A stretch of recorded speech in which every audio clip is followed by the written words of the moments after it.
Welcome. Welcome to another Friday stream, everyone. Hope you're doing good. I'm doing all right. Let's see what we end up with today. Let's just make something.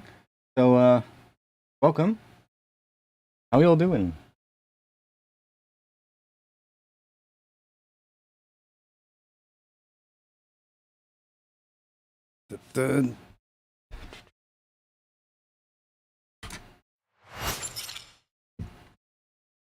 That.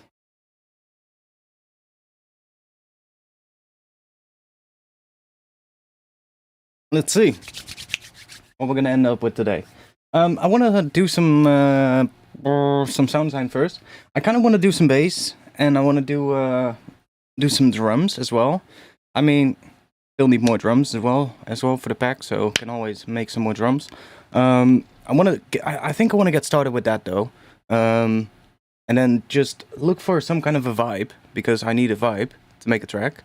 And then we'll see what we end up with. We might then after that go into like some resampling or something with the things that we made, and then hopefully have enough stuff to make something with.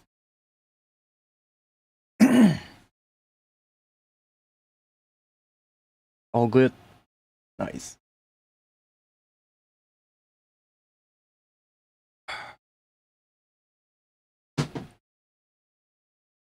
Okay, let's see.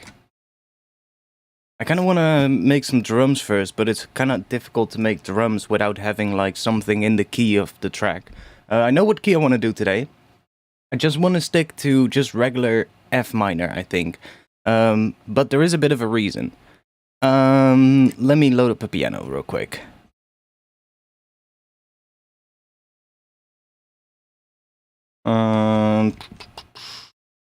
Let's just do that one.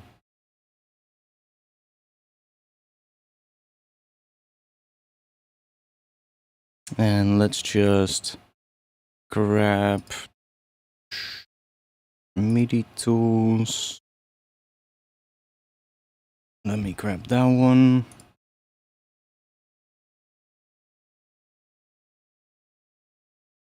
You can actually see properly what is happening. I guess you can see it here as well, but make that bigger for you.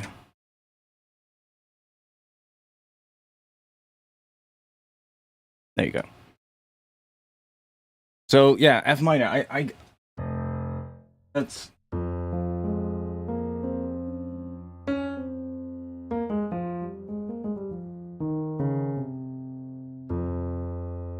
it's used a lot in drum and bass, but the reason why I kind of want to play around with it is I was like I do quite often messing with like skills in like that come from like traditional music from other places in the world. And I was messing with some Japanese skills again, and I was messing with, I forgot the name. I think it's the incense skill, but I could be wrong. Maybe I have some MIDI for these skills. I think I do actually. See, do I have that one? See, that one. That the one that I mean? I think it is. No, it's not. Anyways, doesn't matter. I was messing with like some things, and I was messing with a skill in C, which is like a traditional Japanese skill. It starts on C. So if I go to this track, it starts on C, and then is that still too quiet, by the way? I think it might still be a little quiet. Let me put a little MIDI device in front of it so that we get some higher velocities, not the really quiet ones. Your native keyboard will be locked on F minor 2 then? What do you mean? Anyways,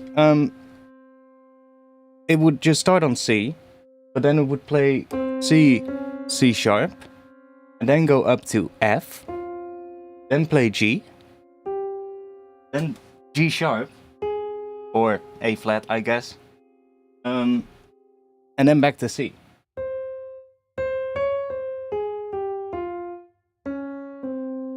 And I forgot which Japanese scale it is. It is not the incense, but it's a very similar one.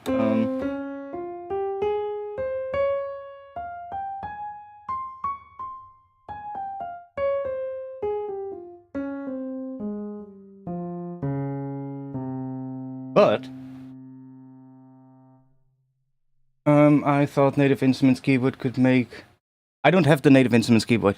I don't have that one. I have a Novation keyboard, which has that as well, but it's not for contact. It's just, it has a very, very similar thing. I can put the skills on there as well, but I don't really need it anymore. So I can just, you know, I don't really need it. Most of the times I can figure it out pretty easily myself nowadays. But if you look at like what that skill does,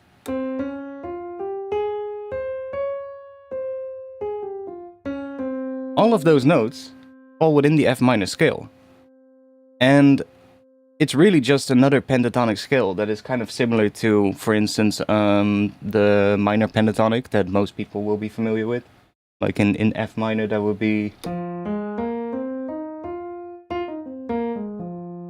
pretty basic stuff that you probably will learn as soon as you learn to play any instrument. And it's just another sort of like pentatonic scale, but it's a different one, right? And all of those notes are within the F minor scale, and actually it works really well over F minor. So, like,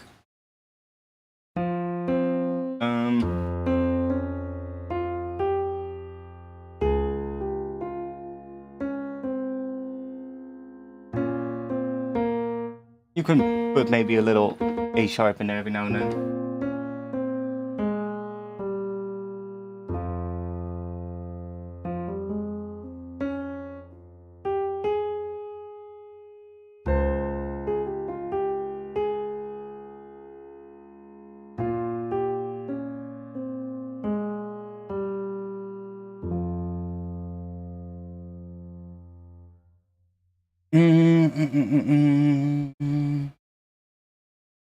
Yeah, I'm not sure which one it is. Doesn't really matter. I mean, we can look it up real quick. If we go to ianring.com, just go here real quick. Basically, gonna tell us what it is. So if we just we have the root, then one semitone up. Then we go 1, 2, 3, 4 notes up. So that would be 1, 2, 3, 4. Then we get that one and that one. So it's Hon Kumo Yoshi. That's what it is. Which is also called the Akebono skill. That's what it was. Anyways, that's what it is. But it's basically the notes fall in line with F minor. It's just that, like, if you play F minor, so if you play just an F minor chord progression and you play the melodies in F minor pentatonic, you're putting emphasis on those notes that are part of F minor pentatonic, right? So this you can use in a very similar way. So you can, for instance, play this in the melody notes. So you're basically just putting emphasis on different notes than when you would use, for instance, F minor pentatonic in the melody, which is kind of interesting. So I was kind of messing about with that before the stream, and it was really, really cool. As an interesting sound, especially even if you just play it on a piano, it already kind of sounds, you know, if we already, like, just that.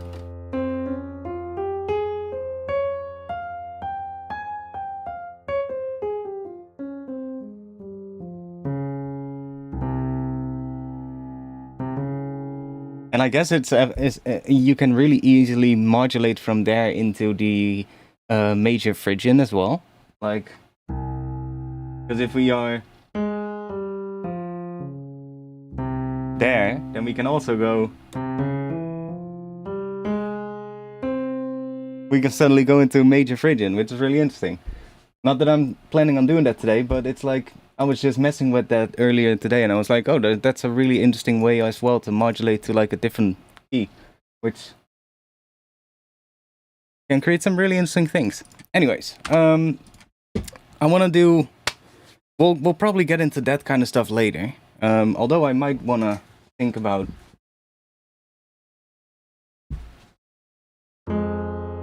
minor.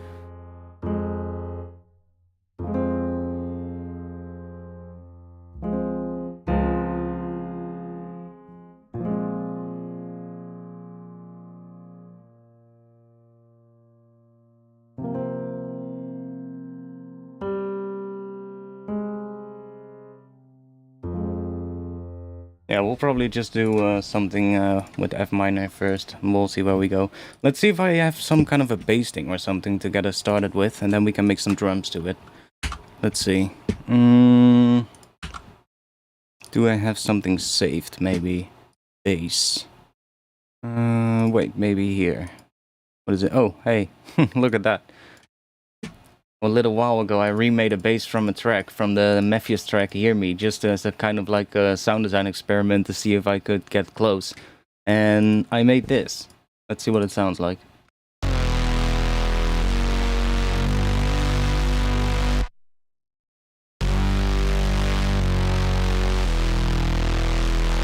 I mean, that's pretty close. I guess we can start with that. This is different notes, but we can just, let's just take this away. And we'll just use these two layers to make something real quick.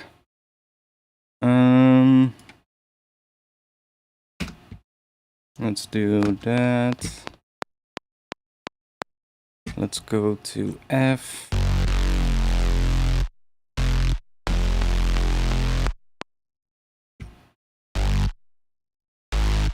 That's the same thing.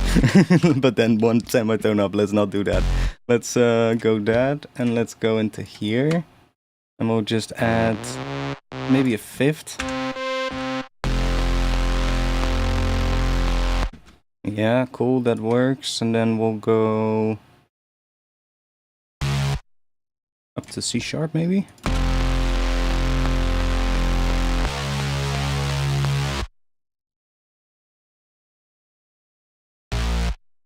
That'll work. And then in here we can go, that goes to C sharp, I guess C still. Let's just do that.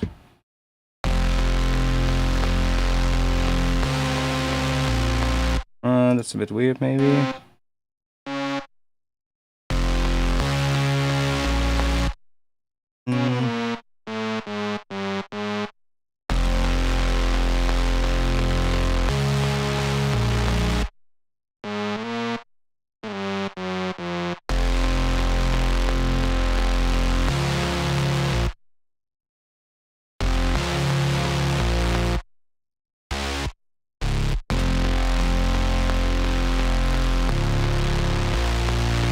Oh, that might be better.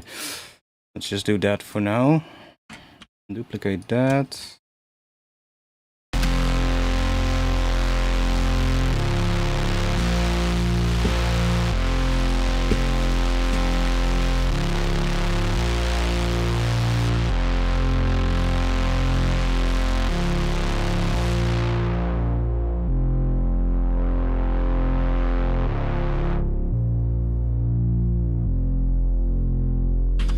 Cool.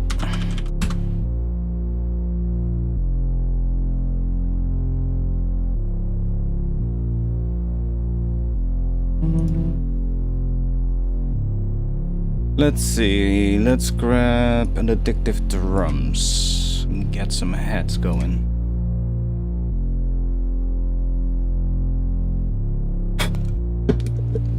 Why is everything opening up on my other screen? Hey, sometimes I work with two screens and sometimes it's so weird.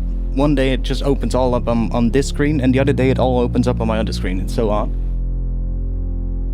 I think it has something to do with, I don't know, what is the main screen or something, but even then it's not consistent, so I don't really understand it. Anyways, let's do that and let's just put some notes in here. Let's load up a head first.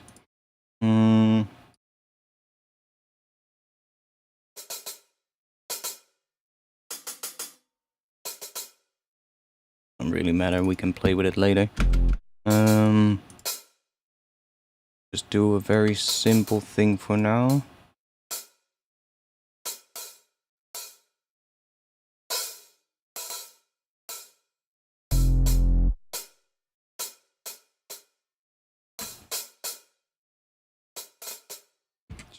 that, and let's, you know what, let's loop this and put it down there.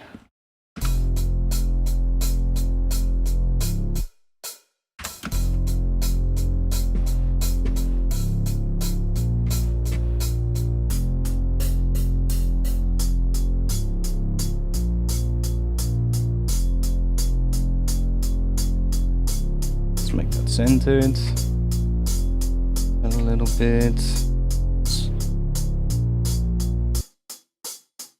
It's already pretty mono. I was like, I'm gonna center these here, but it doesn't really matter, they're already pretty mono, so that a bit, do some of that maybe.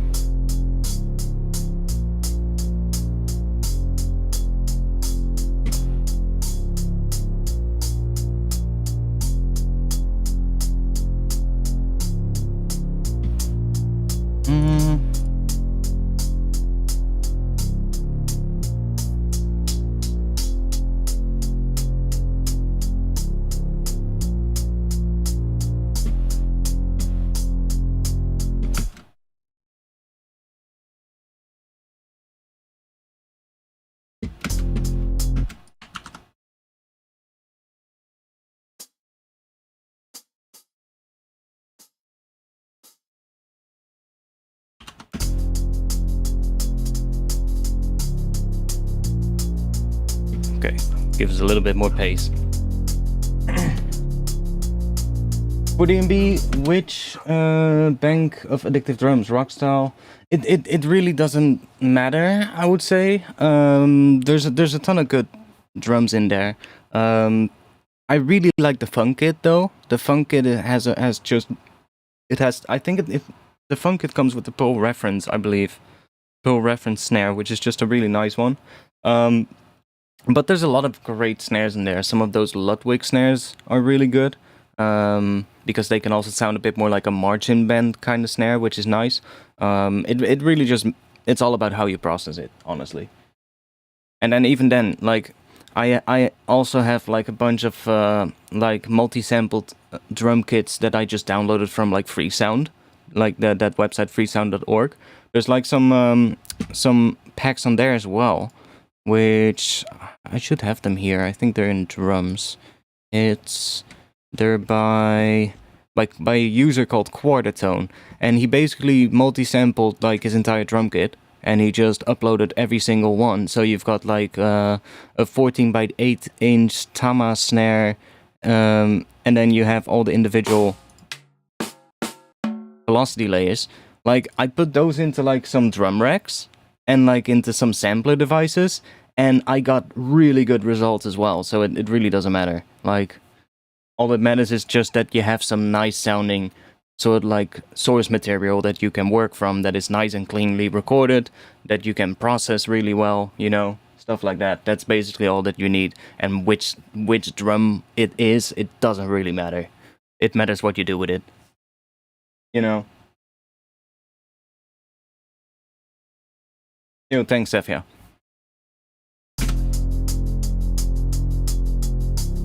Okay. Let's just start with that. And let's go, and maybe we can take the room. If we up that a bit, do we get more width? We do. Okay. Let's just use that for adding some width then. I'm gonna just completely high pass that so that we only get some high end from that, and that's gonna add some width. So here we can see it's nice and so like wide. If I mute the overheads, it's getting a lot narrower, see? So that's basically just, it's not really, like if you listen to it, not really adding much more high end. It's just, it might add a little bit, but it's mostly adding width. So I'm just using that for that. Then we can mess with the hi-hat later, but I kind of like this one, so just use that for now. Let's make a kick drum, because we're gonna need a kick as well. Let's just be smart. Let's hook that up to this track so that while we make the kick we can hear what it sounds like on this, and it doesn't get in the way with the bass. So let's just put a compressor on here, And let's just hook it up to there. Cool. Let's start with a really simple pattern. Let's just do that. Yeah, might even just do that. Let's just put one here and there. And let's make a kick. I'm gonna try something else for a change. I am gonna use Serum, but I'm gonna try something that I haven't really tried yet. But when I look at like tracks in like, especially when I listen to tracks and I have like millimeters on, I can see the spectrogram, which you cannot really see because it's behind the donation messages. But behind there, there's a spectrogram as well, which basically just allows you to. Well, I can show you. If we do that real quick. So this view right here at the top left, basically, when you play something, so when we play the bass, for instance, you can see like the individual layers, right? But as soon as you have like a kick drum in there, you can kind of also start seeing the pitch curve of the kick drums. And I've started to notice that I also see quite a few tracks that don't really have a pitch curve that kind of really curves down, but is more like linear. So let's see what we get if we try and make a kick like that. So just do that. Oh yeah, we have to set the pitch of that. So that is a C.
My bad. I think I hit the wrong thing on my mouse. How much did you miss?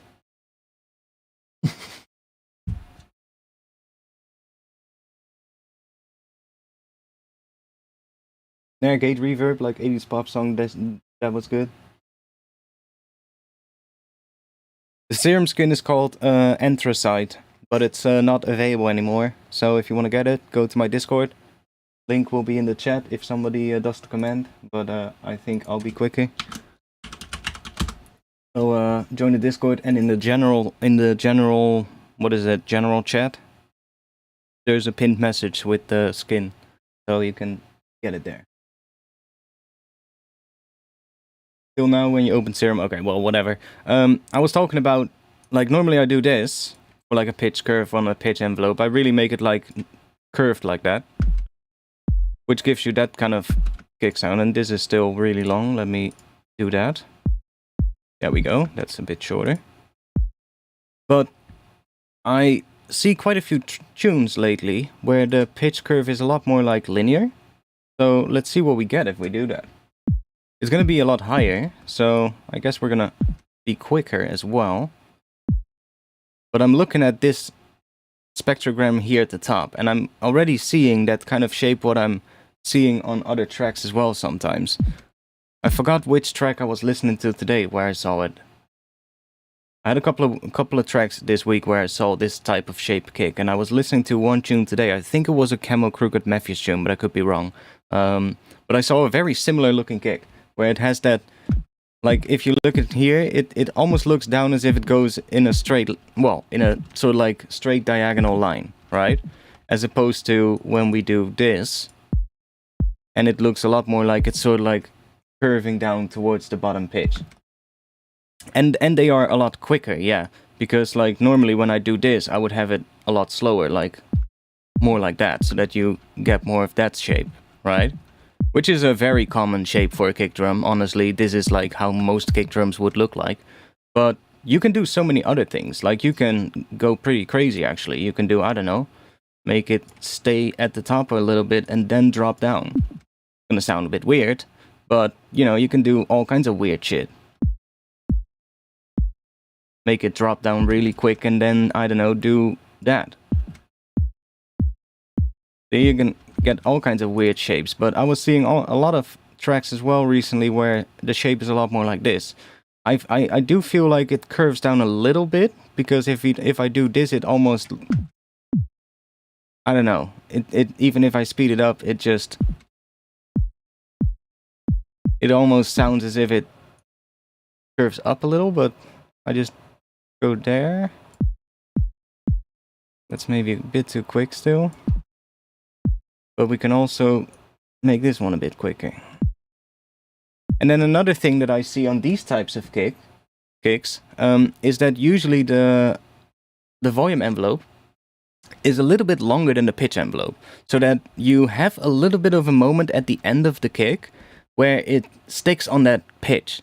Whereas with most of those kicks where it just goes down more like in a curve, usually it just, you know, there's not really a part where it stays on one sort of like note. It's just, it fades out at that part. But here you can kind of, you look at it, you can kind of see it drops down, and then there's this little till where it just sticks on the pitch that it arrives at, and that's basically where it's in this section. So like this last little fade out.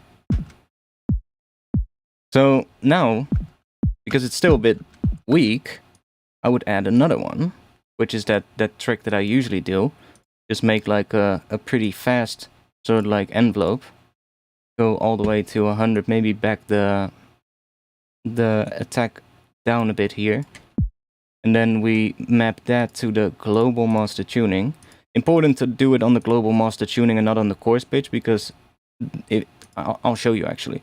If I put it on the coarse pitch, and I back this down a bit so we get a bit more of it. And now if I put this up, we get that.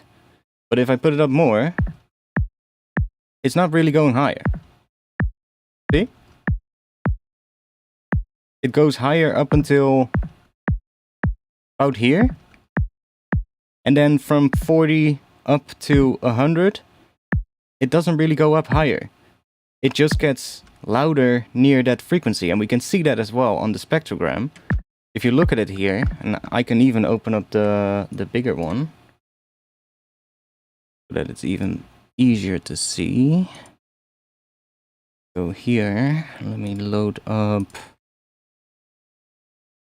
that one so that we have that, and then let's just let's make that a bit smaller.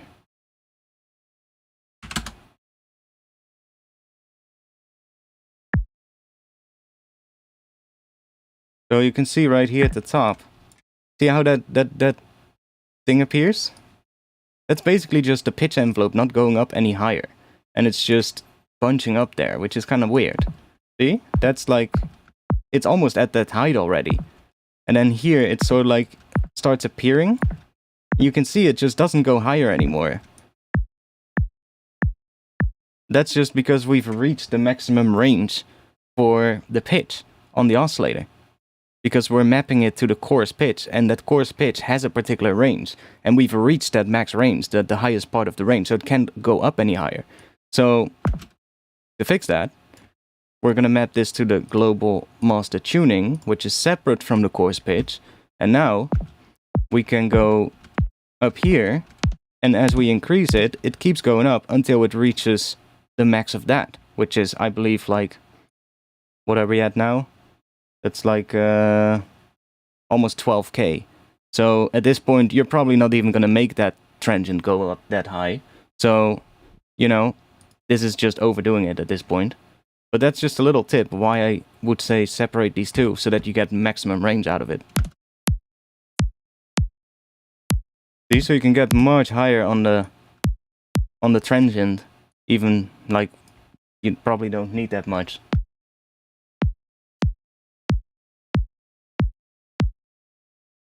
So that's pretty interesting.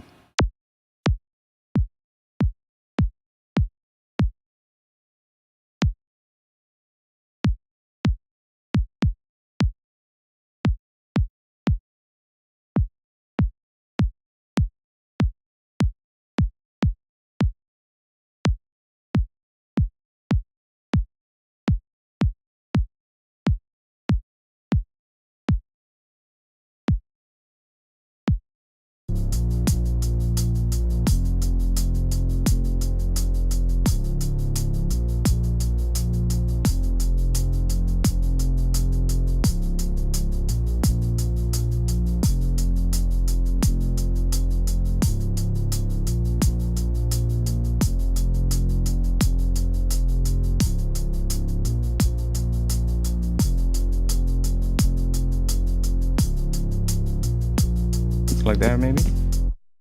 And we can add maybe a little bit of noise to it. Well, doesn't really matter.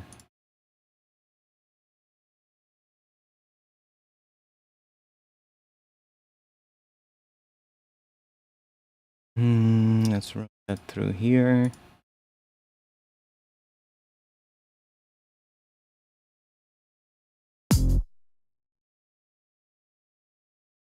Other things. So that's maybe already too loud, but just wanna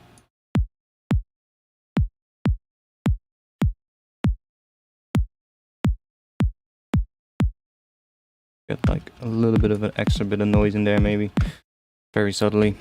And then let's just maybe do that.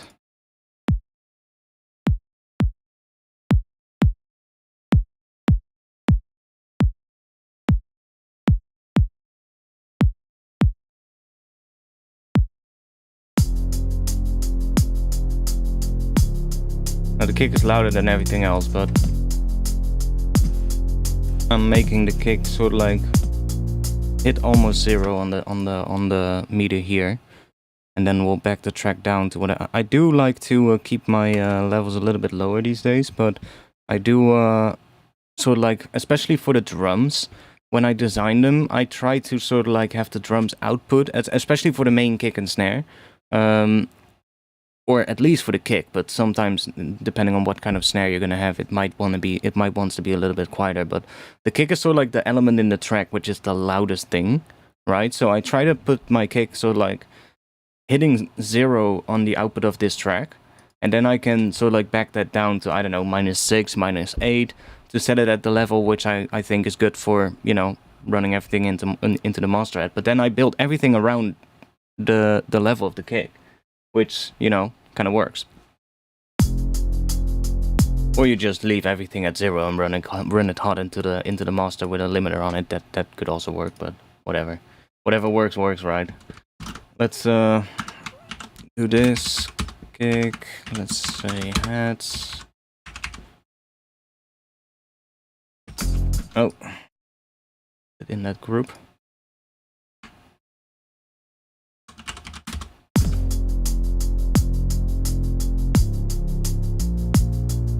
Now another thing that can be nice, because we are getting quite a bit of a click at the start now because of the noise as well, which is nice because it kind of adds a little bit of, I don't know, a bit more of a transient. But what I do sometimes do is sort of like take the low pass 6 filter, which is like a really gentle low pass, and then just put it up really high here so that it just softens that attack a little bit.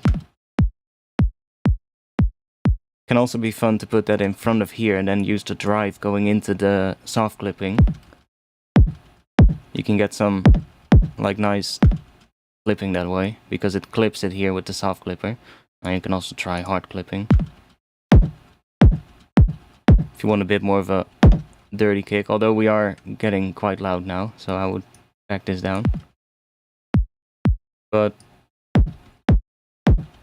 you can get that kind of sound. But we want to stay a bit cleaner, I guess.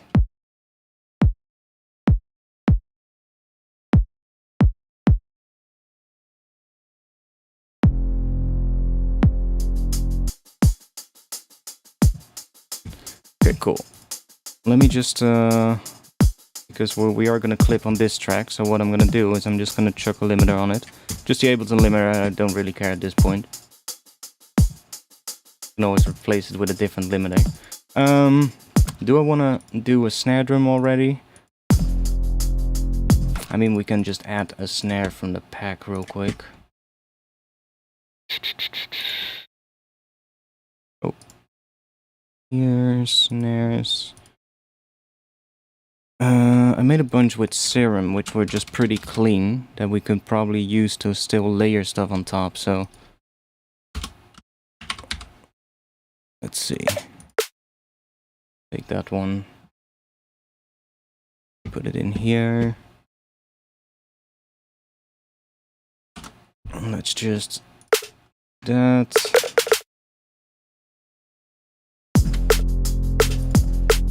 And let's make that one a little quieter. Because the kick was also a bit quieter, I think. And then let me just put that. This is an A, so that would be up 3 to put it in C. That'll work for now. Oh yeah, it's obviously gonna clip because there's not sidechain yet for that one, so let's put that on this one. Just duplicate that. I'm actually gonna cut these two and let me just make a sidechain group. Put them here.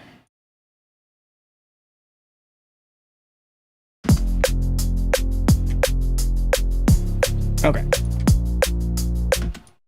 Let me back these down a bit. Get them more at so like the level of the bass. A little bit higher.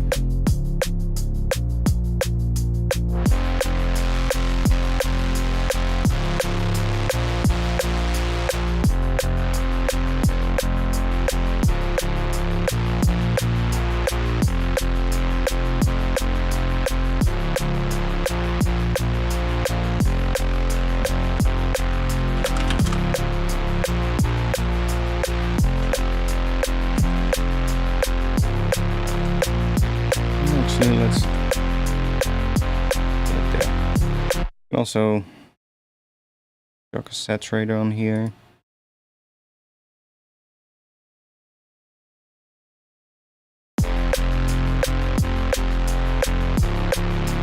Doesn't really matter. Okay, cool. Maybe fill this up a bit.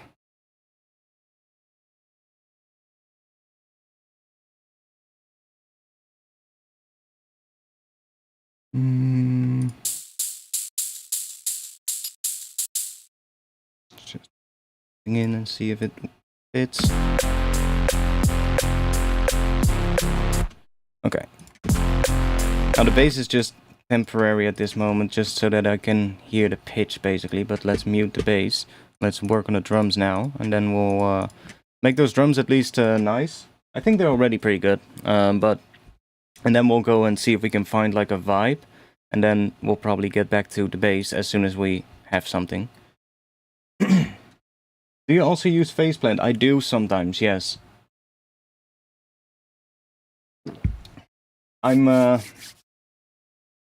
do like phase blend. It's just I don't know what it is. I gravitate more towards other synths because of the interface of phase blend. Even though it's a great synth and you could do a lot with it, the interface itself for me a lot of times doesn't feel that sort of like inspiring, which, well, is also worth something, I guess. Yeah, I don't know. I still like Serum a lot. But phase blend is great. Phase blend is great. I really like Pigments by Arturia. Vital is nice too, but I don't really use it a lot, honestly. But yeah, like Pigments is a great synth as well. That's one of my other go-to synths a lot of times. You need the Mario skin. Oh yeah, that's right. Yeah, you can skin phase blend, right? Can you actually make it look like nice? Like I guess I mean I already made it. Well, yeah, I made a skin, but mine looks like it fits my Ableton theme. So I just did this basically. So it just looks like it fits inside of my Ableton. That's what I did. Looks kind of cool though.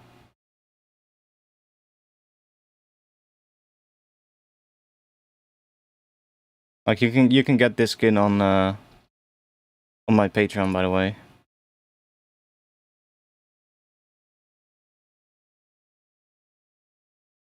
Like it looks pretty decent.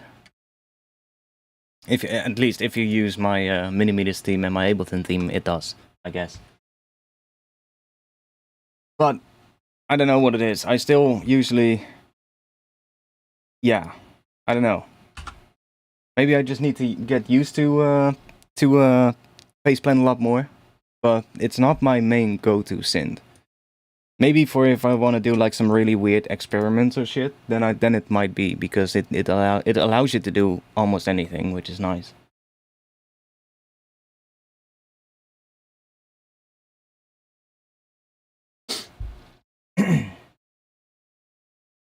Yeah, Pigments is great for granular stuff. Although, I mean, I'm really, it's gonna be really tempting, but I'm not gonna. They asked me to not show it, but Minimal Audio is coming up with something soon, October 11th, I believe. They're releasing a synth, and I'm pretty stoked. I've been playing with it for the last couple of days, and it's looking pretty nice. It's looking pretty nice.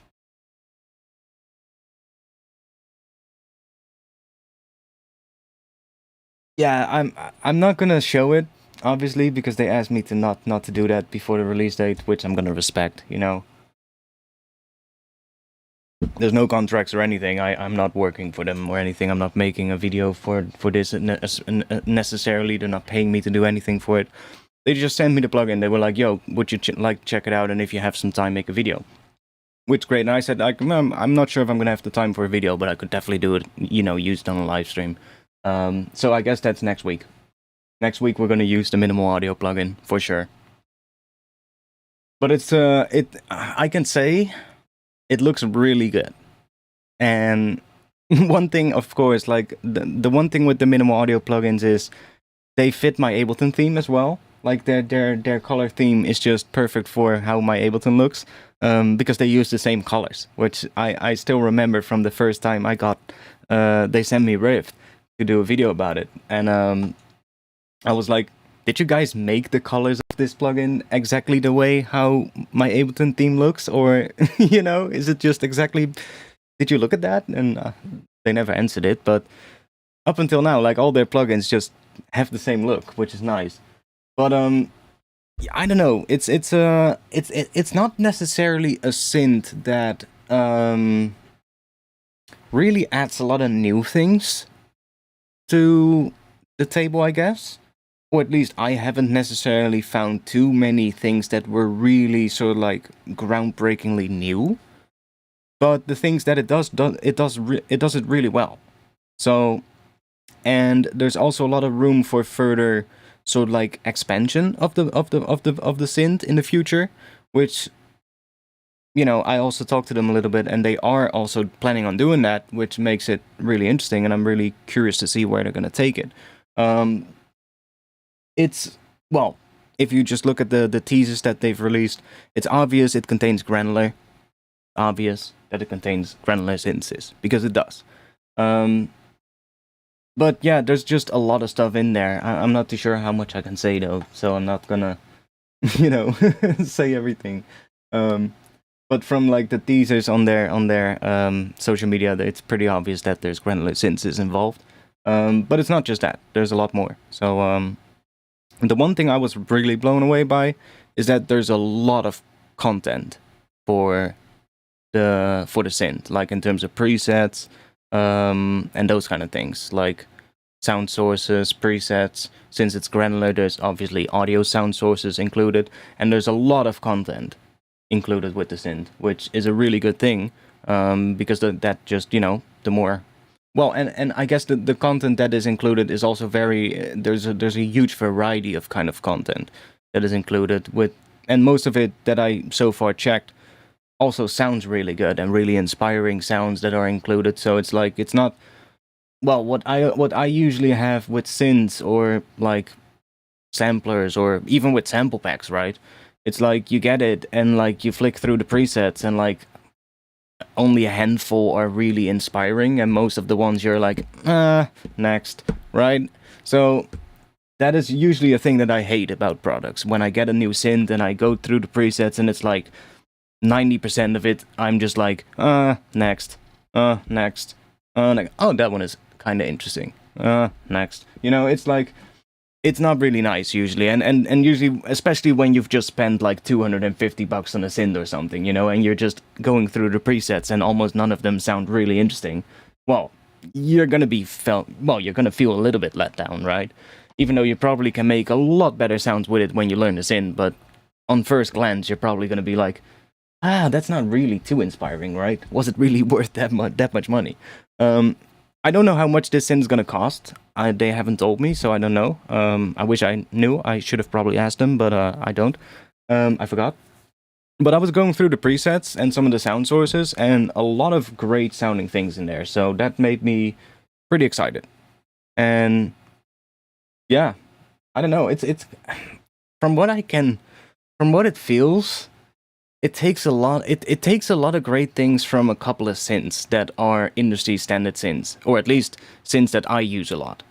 So you might get a bit of an idea which synths those would be. I kind of just named them before we started talking about this. So, but it takes pieces of that I really like and puts them together into one synth. So, could maybe even be a synth that I'm going to use quite often from now on.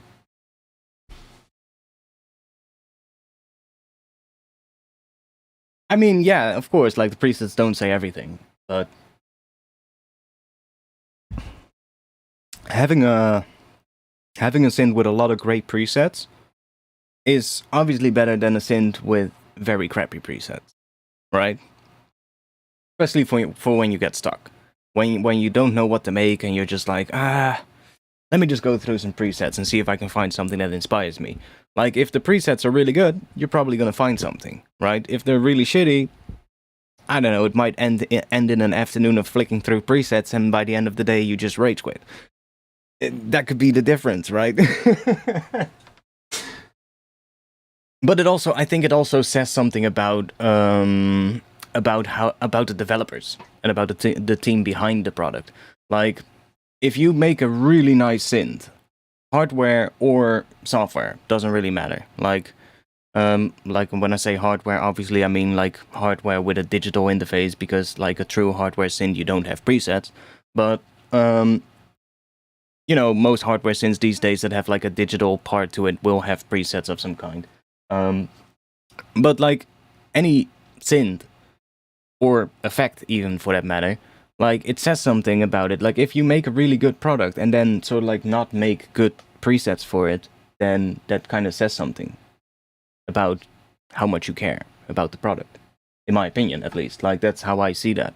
Like if I see a developer that one makes a great product and then two also invest a lot of time into putting like making really good sounding presets for it and just making really good, I guess, like for instance, if it's a wavetable synth, making really good wavetables that are really usable, like that says a lot about the developers if they put that extra time into it as well. Which from so far from what I could see, they definitely are doing that. So that's good to see. But yeah, I think it's October 11th that it's gonna come out. So yeah, gonna be nice. I guess next week, then we're gonna use it. Everybody right now is talking about Simpland though, because that got released. Holy shit, my entire Twitter timeline is like nothing but Simpland. Everybody is talking about it. I've been seeing some dubstep producers post like the weirdest fucking leads and shit and basses, and I'm like, okay. I'm not gonna buy it because I don't want to spend money. I'm saving up to buy a new camera lens, so I want to keep my money, but it's kind of tempting.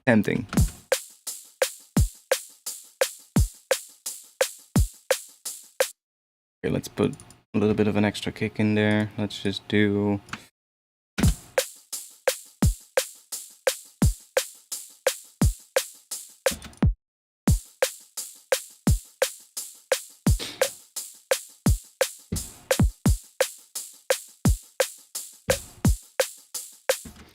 Let's see, what if we do... Oh.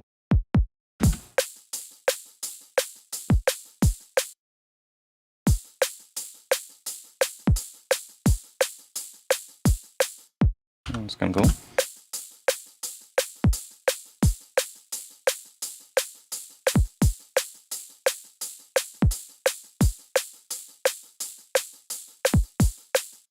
Maybe. here, we can do that.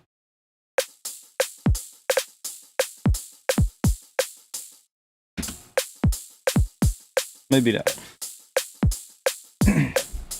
Yeah, I don't know, like, I haven't really heard anything about it anymore, but a while ago I heard, like, Steve was working on Serum too, but I haven't really heard anything about it anymore, so I'm not sure.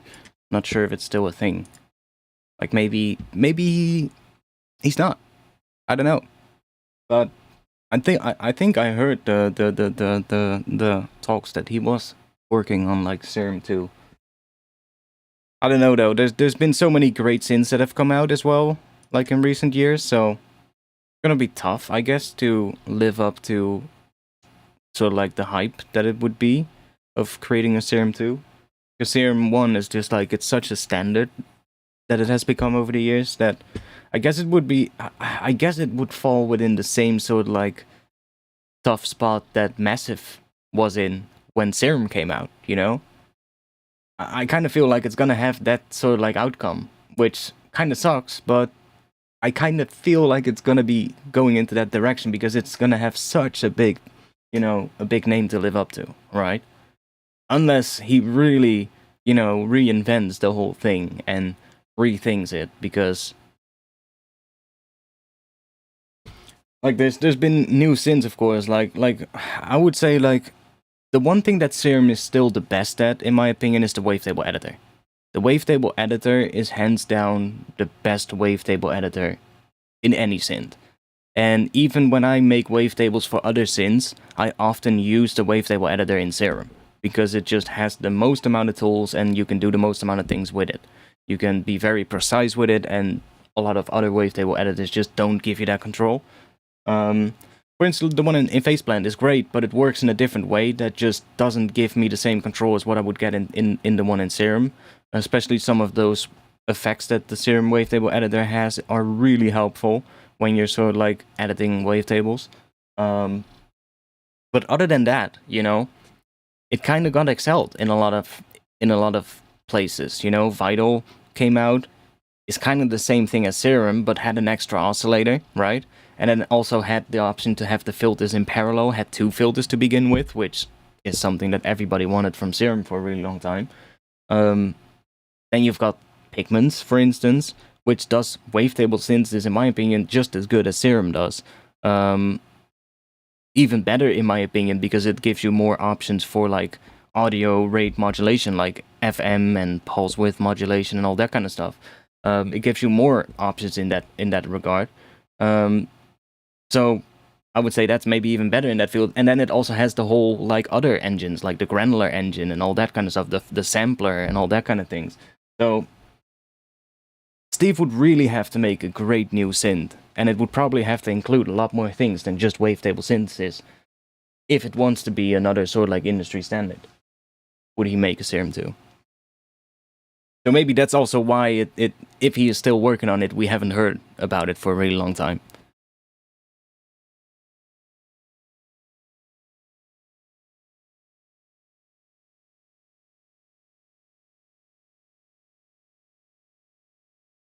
But I mean, Serum is still a great synth. I still use it quite a lot.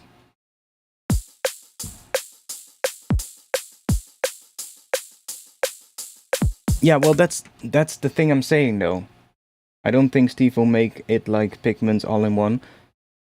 Maybe not, but that's the thing I'm saying. If he doesn't, I think it's going to fall within the same trap as what Massive X had when it came out. That's what I think, at least. Maybe I'll be wrong, but we'll see. Cool. We have some good drums. Let's think. What are we gonna do next?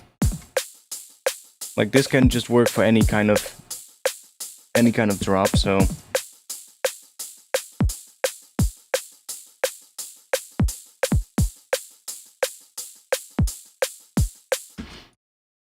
we can use those later. Let's go here. How much is this?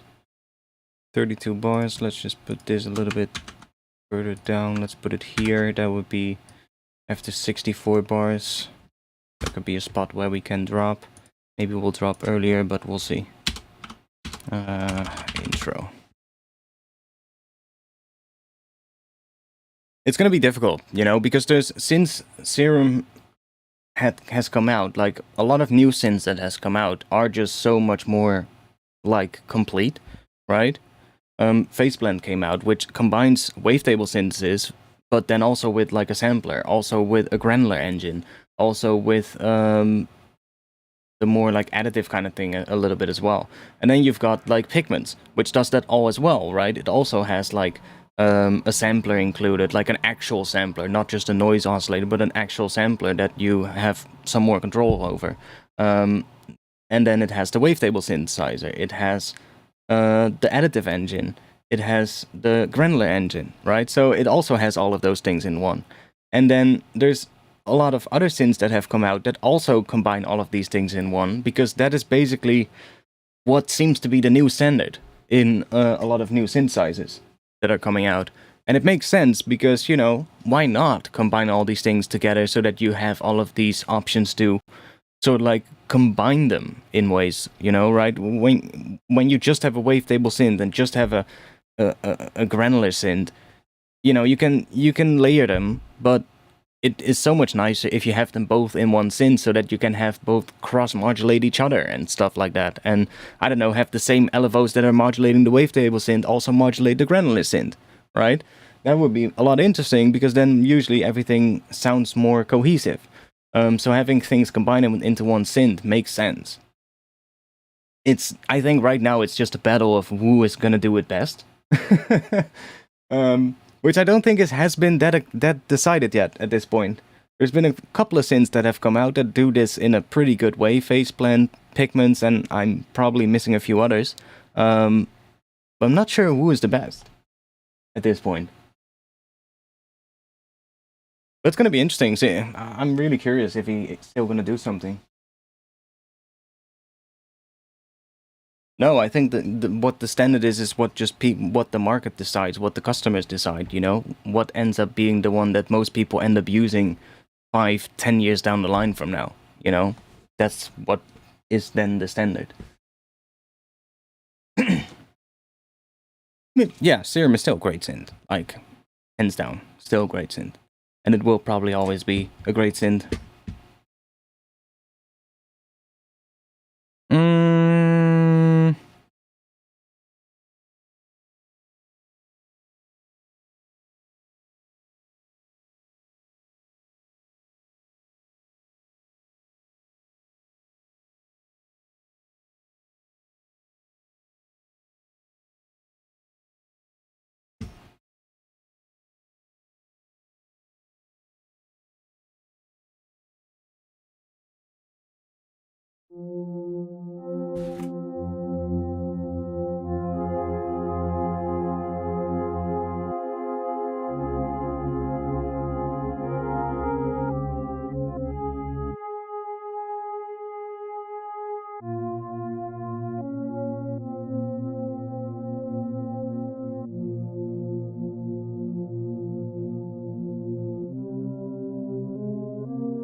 Let's make some atmosphere first.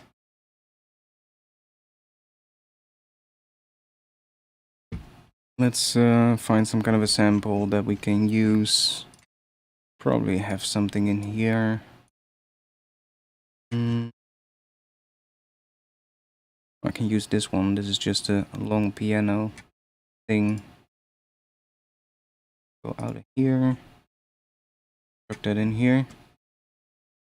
Pretty long, I think, but we'll see if we can find some cool bits in here.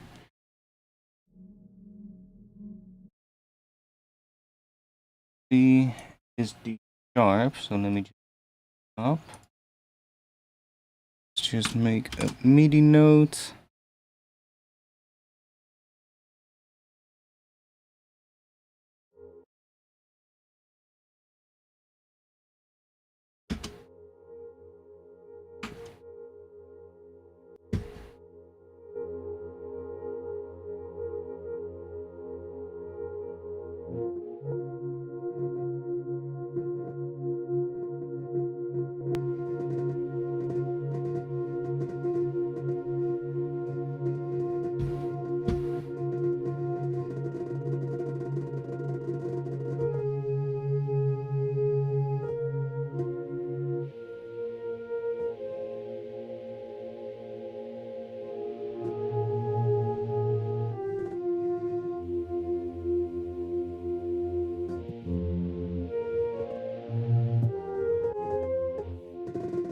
Something else maybe. We have here.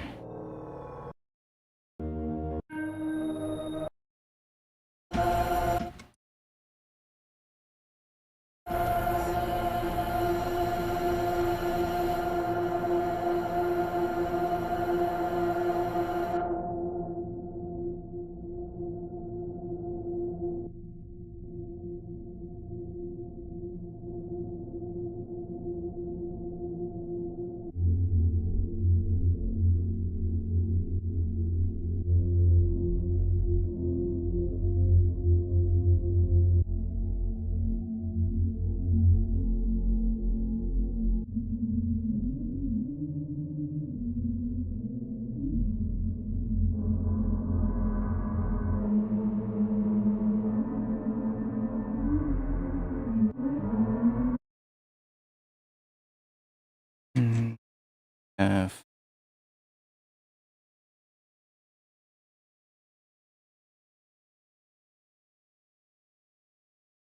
G sharp minor. Let's put this on G sharp.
Pretty long so that we have a nice slow attack at the start there.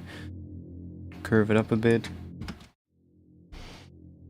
Let's start thinking about what else we're gonna add.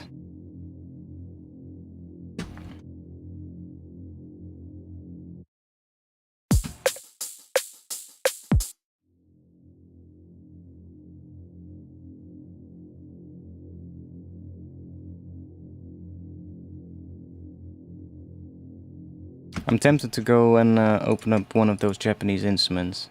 See what we can do with it. Maybe process the hell out of it. See if we can make it interesting. I can also use one of these. Use that one.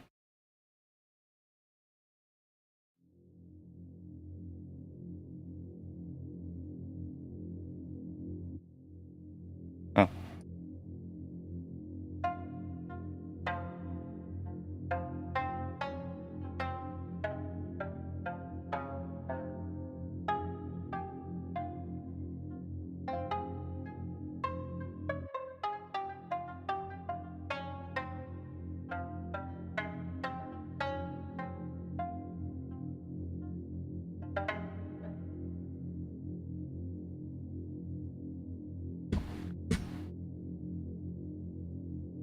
It says it right here.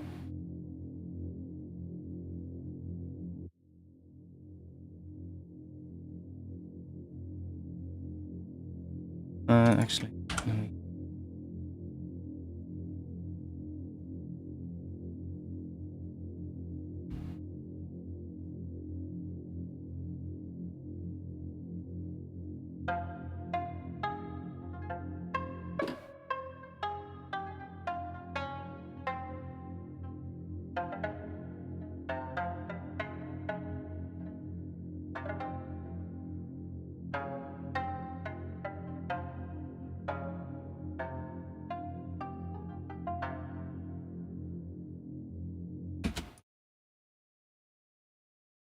Let's see if we can make a pattern, and then we can we'll just process it and see what we get.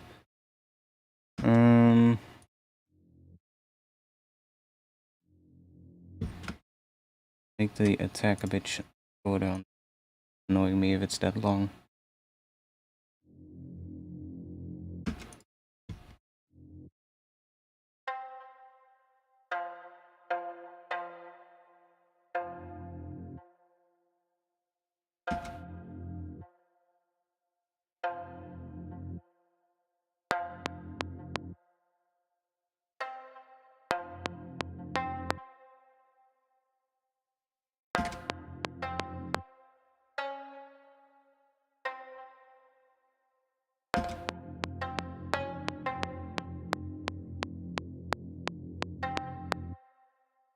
Maybe we'll do that, and then just, I don't know.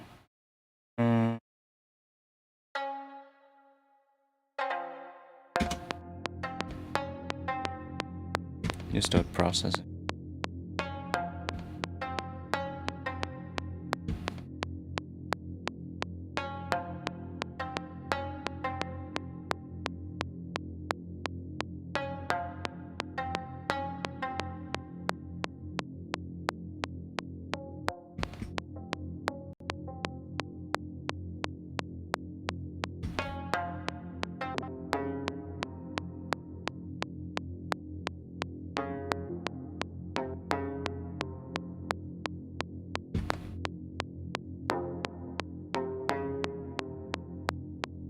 Sure, not. What happened if I...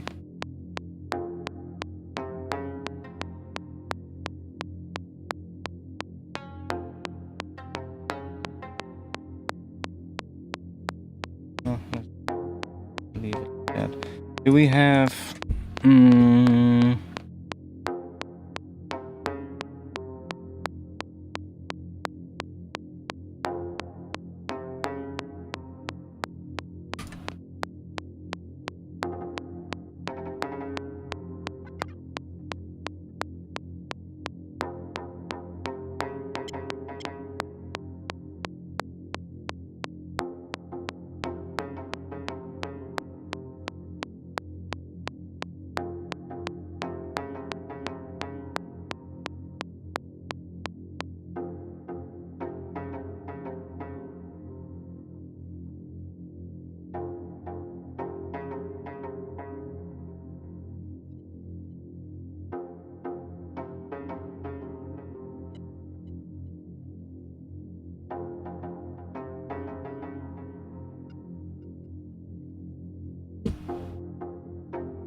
There's no... Isn't there reverse thing somewhere? Oh yeah, here.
So weird.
Can we,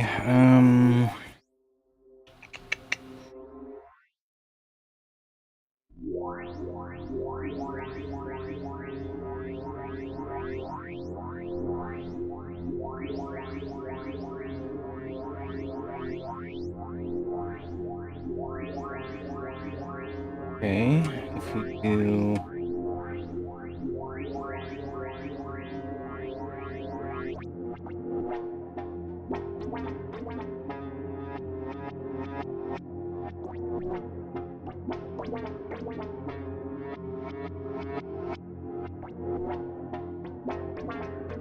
That's so weird. We can also not assign it to that one. Can we assign this to there?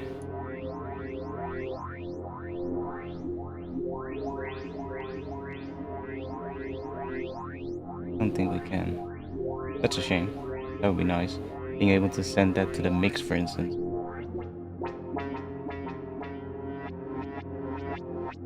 We're messing with a sound to see what happens, but it's actually kind of interesting.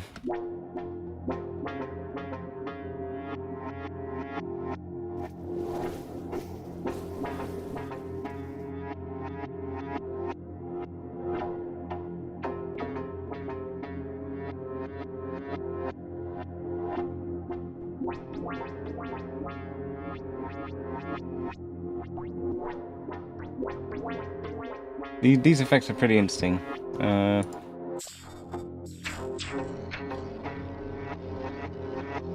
Like now we're hearing it the entire time, but if I just... Or... Like this, we can actually hear what it's doing.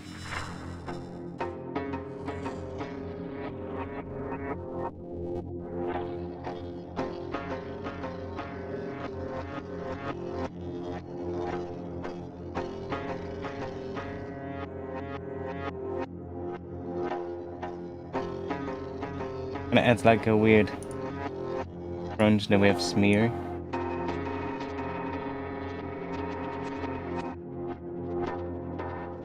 Those FFT effects are really nice.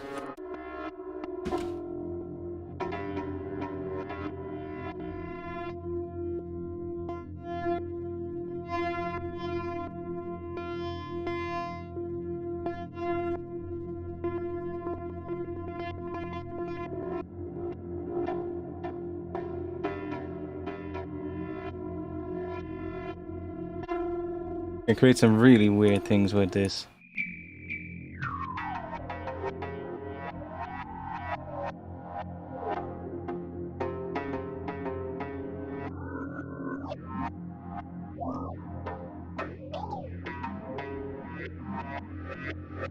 Weird. I like that cascade though.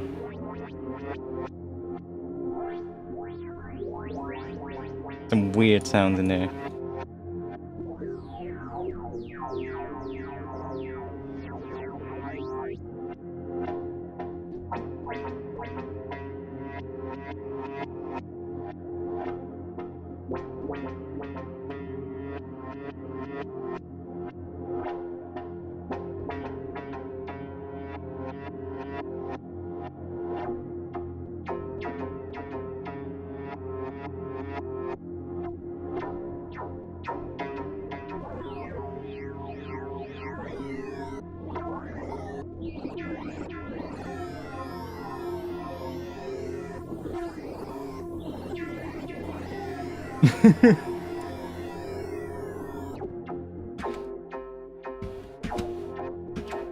Not sure if this effect is gonna work, but what else do we have? Rotate. What does that do?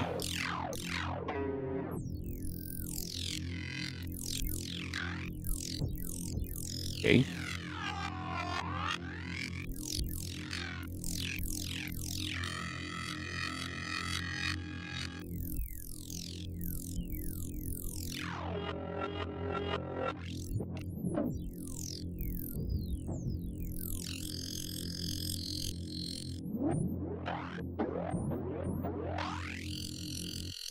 Weird stuff. That's what it does.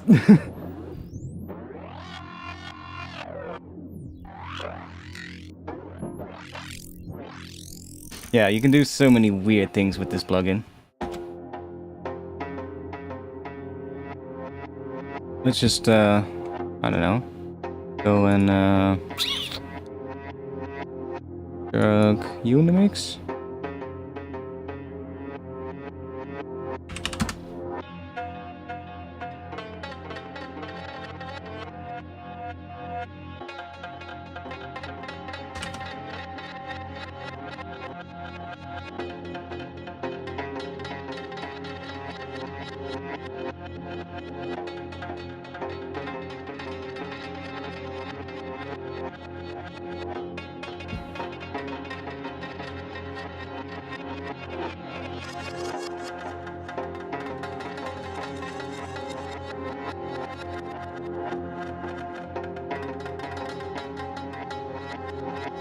When in doubt, just turn it into a bat.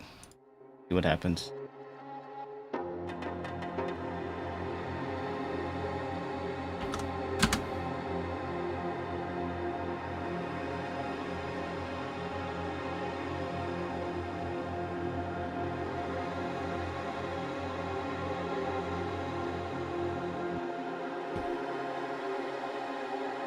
Works.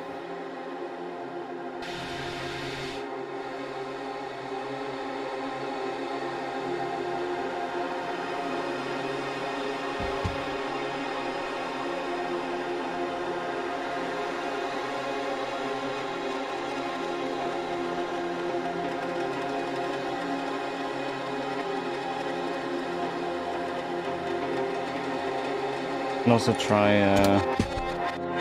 this one. Where is it? Granular. This one.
Nice atmosphere, actually. Now the thing is, if I duplicate this now, and if I switch the bass note here to, let's say, let's do 2 different ones. Let's do C sharp, and then let's in here put this on A sharp. I'm not sure if we have that low A sharp. Let's see. We have this one. We do. Okay, nice. And let's go down to that one. So now we get basically this.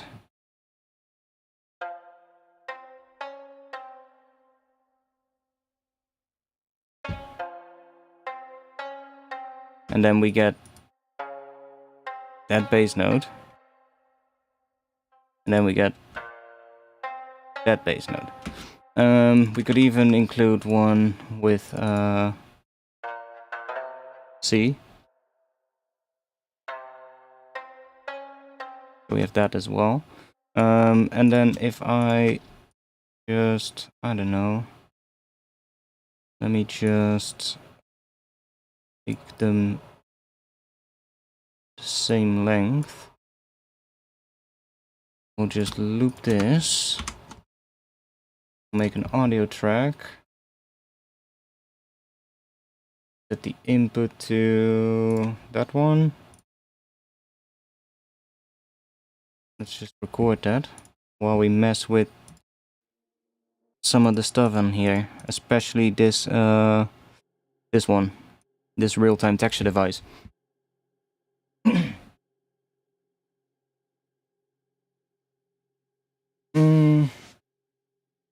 The bird sound?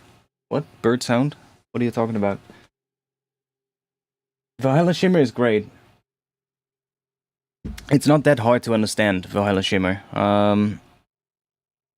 Like, most of the things that are different in this one is that it has that shift knob, which basically just shifts the reverb up in pitch. So, that's the only thing it does. Now, like, mix is self-explanatory, right? Shift is that pitch knob, so if you put that at 12, it kind of, a reverb is basically a delay, right? It's basically a delay, but it's a lot of delays in you know, together, layers. And that's how you get, like, a reverb, just having, like, a lot of different delays with different delay times. If you combine it together, it starts, if you have enough different delays, eventually it's going to sound like reverb. So, by shifting this up, it's going to shift up the reverb in pitch. But, like, if we have the feedback at 0, you're only going to get 1 extra octave. Because it's really, it's basically acting as a delay would do. When you have the feedback at 0, you only get 1 delay, right? And then after that, you don't get anything. So if you have a pitch delay, for instance, and you set the pitch on that delay to 12, then and the feedback to 0, you're only going to get 1 delay, which is up an octave from the original sound. This works in exactly the same way. So if I put this to 12, the reverb is now going to be sort of like an octave higher, or at least it's going to have harmonics in it that are like an octave higher than what it would normally be. But then when I up the feedback, we get octaves above that even. So every extra delay after that is going to be an octave higher again than the previous one. So you're going to get stacking of octaves as the more you bring the feedback up. So if you want like a really, I don't know, if you want a lot of extra frequencies to be generated in the high end, you just bring the feedback up a lot and then it generates all those extra octaves because of the shift being at 12.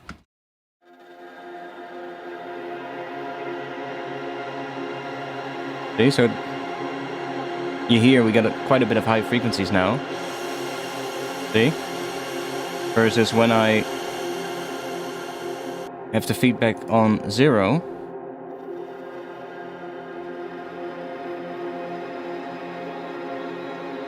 See how it stays a lot lower? And that is basically just because those extra delays that we don't have now are all pitched up octaves. So the more I bring in of this, the more we get of those high frequencies.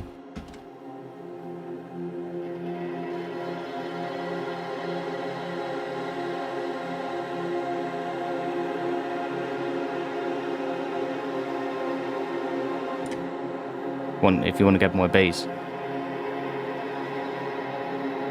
Not sure how much of that we're gonna hear. Don't really hear that, but it's a really nice reverb though for making atmosphere.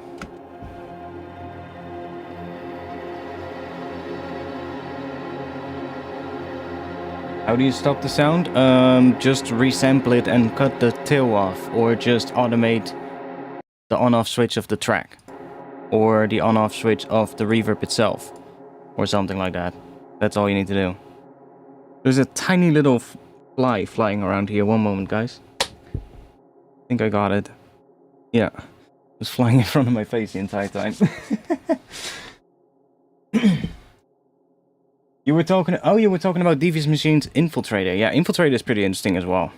It has a lot of interesting tools to manipulate sound, so it's been one of the more recent plugins that I bought, and yeah, wasn't a bad choice. So now we should get a different sort of like chord in here as soon as it comes to this second section.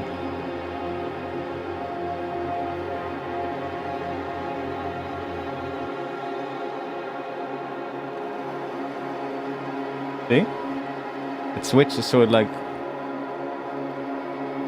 to a different chord because there's a bit of that other bass note in there now. Which is nice.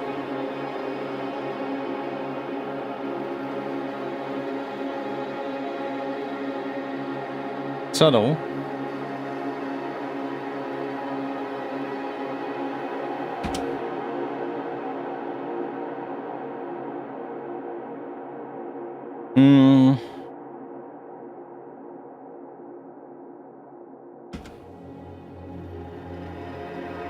Now if we start filtering this again.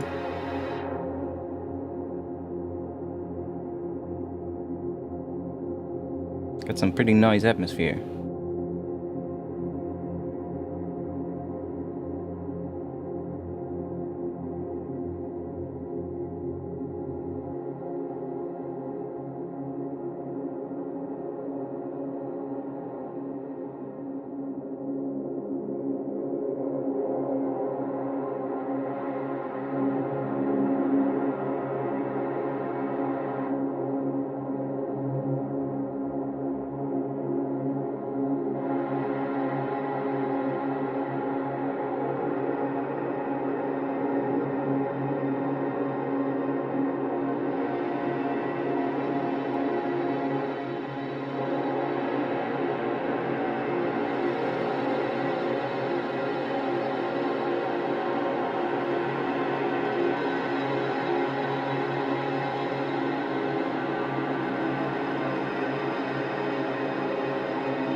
Let's grab this one, map that to this rack.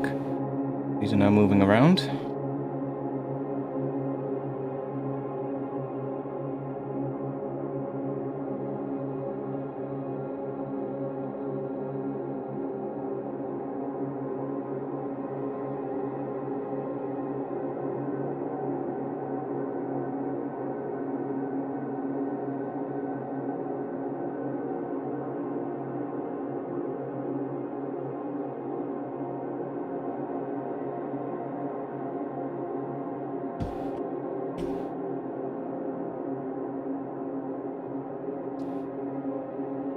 do we get without infiltrator?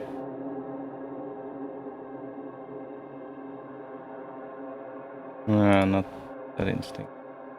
Put infiltrator back. Let's put some more stuff in this group. Let's take this, that.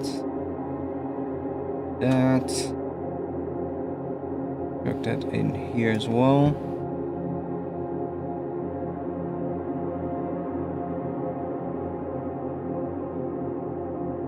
Can even do that one. Bit much though.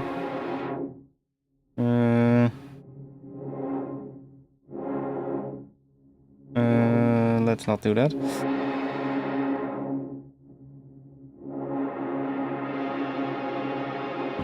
Let's put one. Where's the shimmer? That one here? Yeah. Okay, let's put one in front of the shimmer.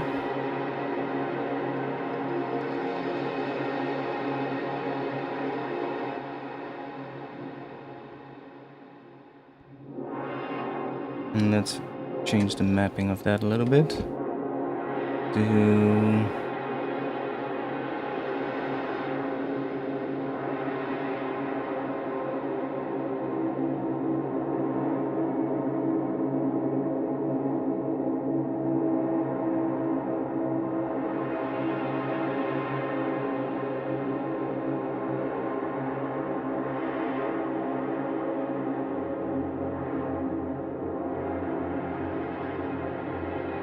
Not sure if I like that. Let's just take it off.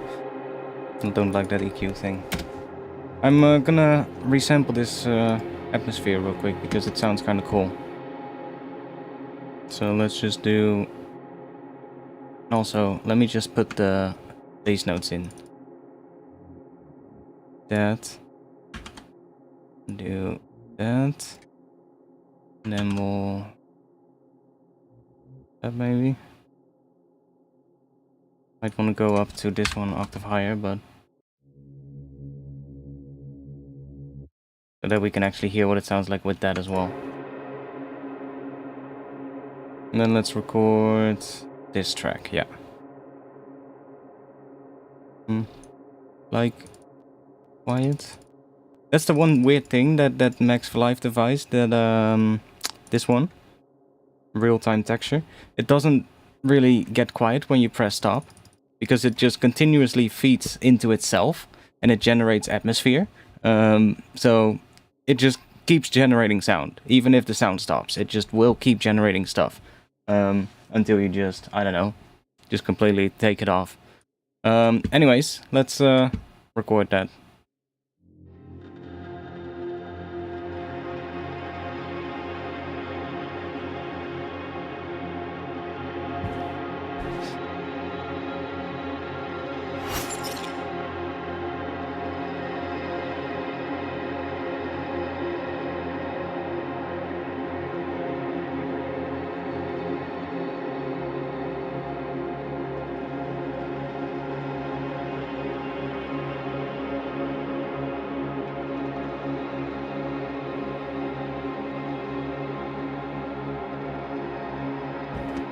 Kind of have an idea though. What if I like this one, and then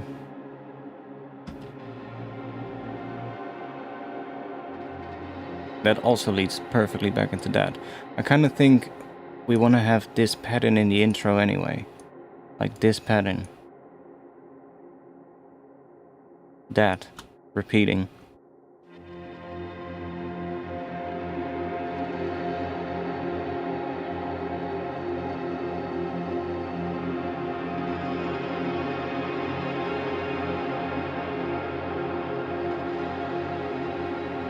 See.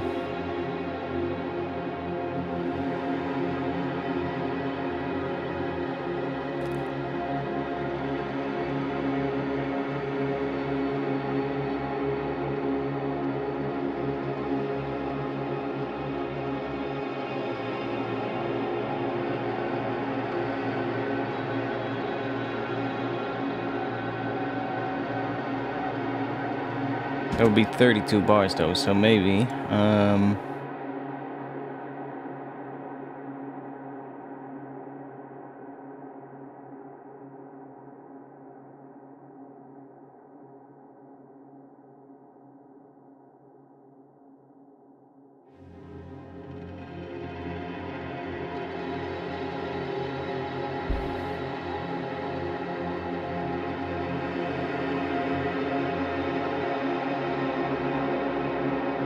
I don't think it...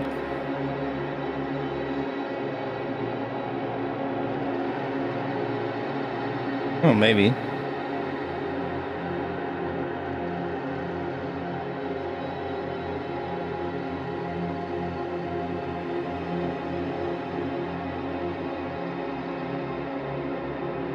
I mean, it does work, yeah.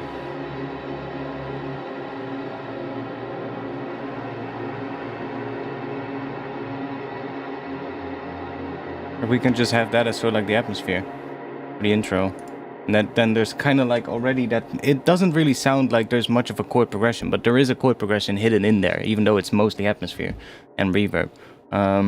So let's just record that.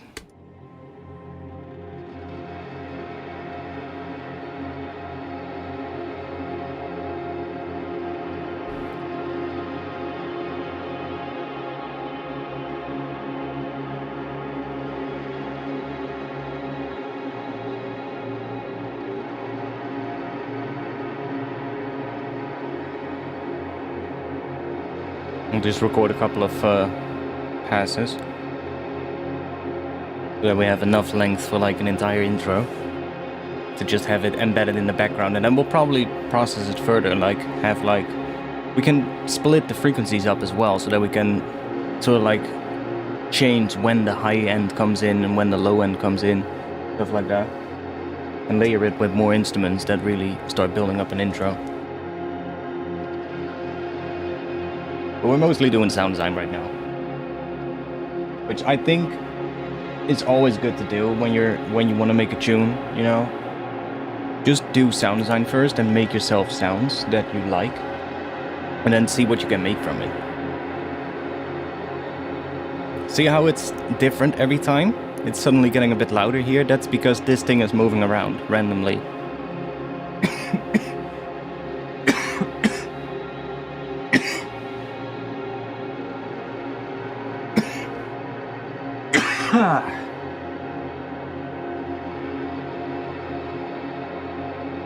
And then I'll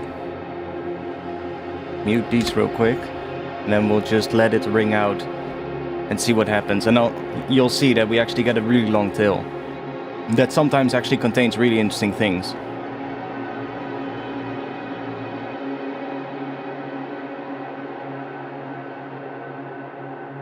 It does decay.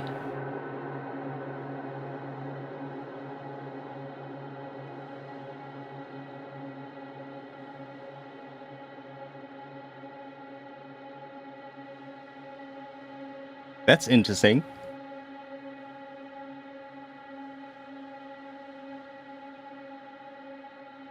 I'm gonna let that run because that's actually a pretty good sound as well. That's like a really good tension sort of like sound.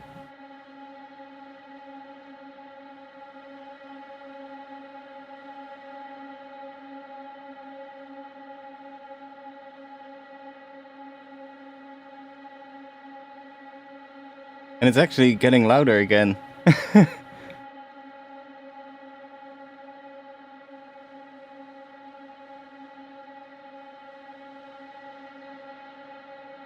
Well, let's... Oh, we don't hear that because this is soloed. So I think if I now do this, and then play a note...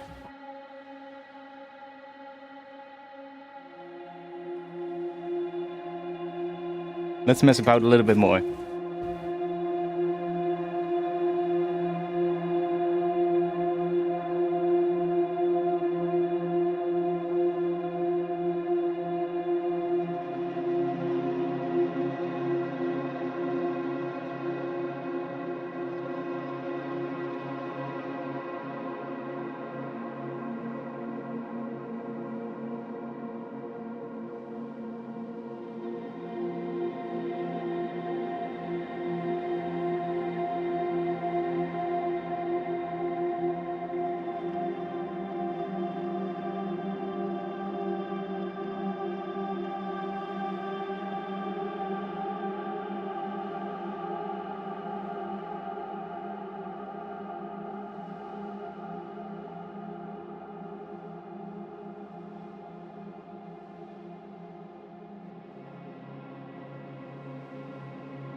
Yeah, I love making atmosphere. It's so cool. You can do so many cool things with just a shit ton of reverb and like interesting like granular devices. Because this is kind of like a granular device. It kind of creates reverb, but it kind of works in a granular way, I think. Now we got another one of those tails.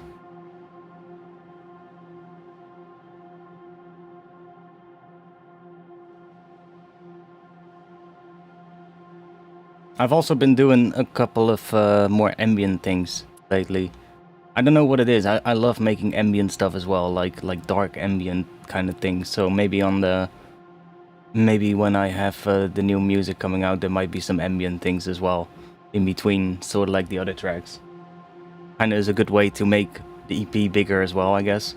But I like doing those kind of things. There's interesting sounds to be made. Okay, cool. We have plenty of stuff here. Have you listened to Vacant? No.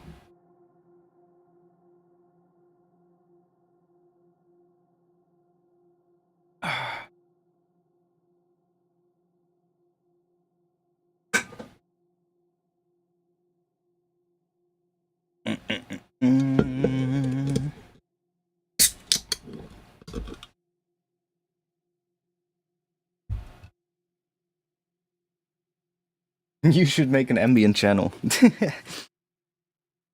I could just upload that here, I guess, if I wanted to. Future Garrett's legend like burial. Oh, okay, that sounds interesting. Put it in the Discord. Join the Discord if you're not a member yet, and then put it in the Discord. I would love to check it out. Let me do that. Quick.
This is the section where the build-up is going to be, so I'm thinking about like what I want to have here.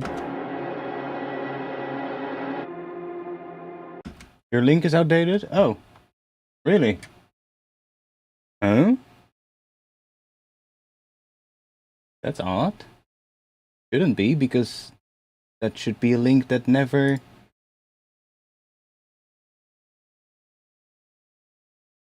Let me check real quick. Let me, one moment. Let me, before I show anything that you're not supposed to see, let me do that. Let's see. Where are the invites? Invites. Yeah, I know.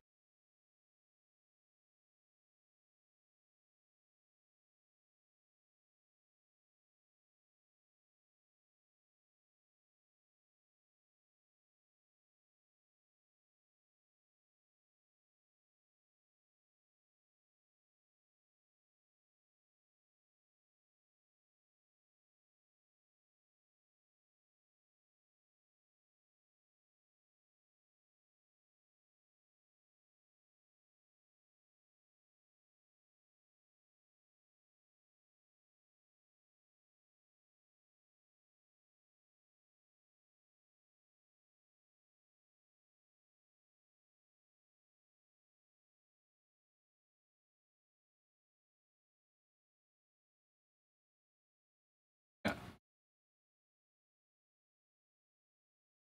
That's weird. It should be fine because it says that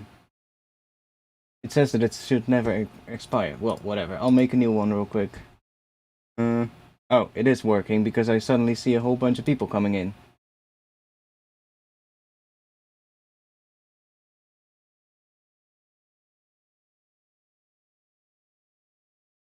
If I click it, oh, it just goes to it just goes to the server right away. So seems to be fine.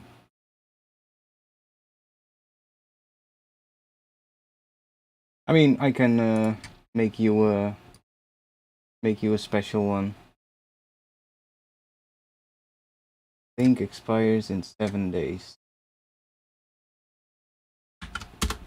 There you go.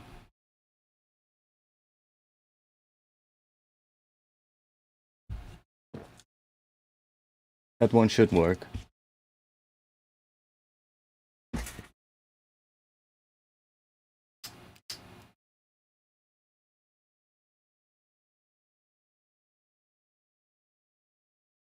New one doesn't work either. Oh yeah, then it's definitely on your side. Just save the link, I guess, and see if you can fix it.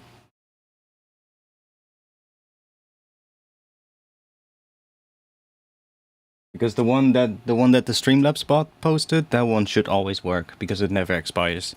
So you just save that one, it should work, even if you figure it out a week from now.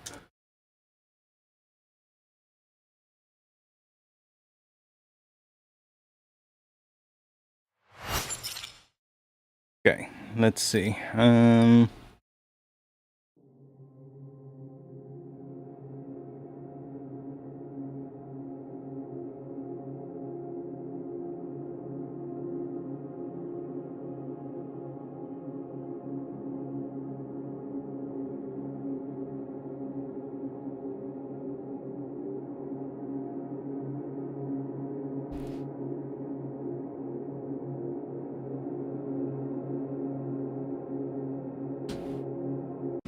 Okay, let's go and add some things here. Do this, and let's go and what should we use for the intro percussion? Should we make something real quick? I'm gonna really quickly mute the Ableton audio because I want to find a break to chop up, and I know that if I go through that breaks folder, the audio from the stream is gonna get claimed. So I'm gonna mute the Ableton audio for just a little moment while I look for a break, and then I'll turn it back on. I'll be able to talk still, so it's just the Ableton audio that you won't be able to hear. Let me check. Samples other, I think. Loops, Rex, samples, breaks. There we go. We have a whole large folder of breaks here. And you cannot hear that. Good.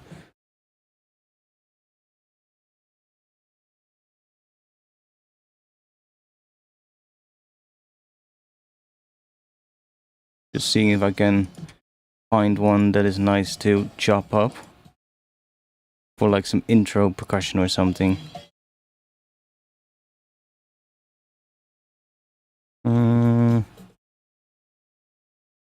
could be nice, but it's a bit... There's a lot of the same stuff. I'd like to have one that has a ton of different things in it. That has vocals, that's not nice. Ooh, that one sounds cool. Bit like a marching...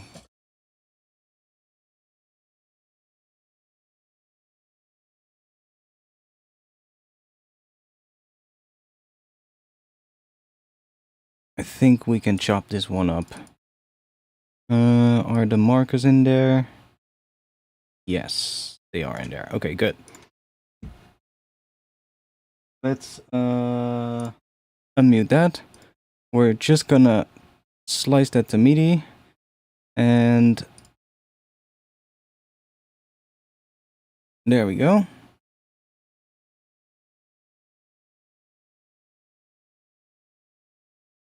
Get rid of that track.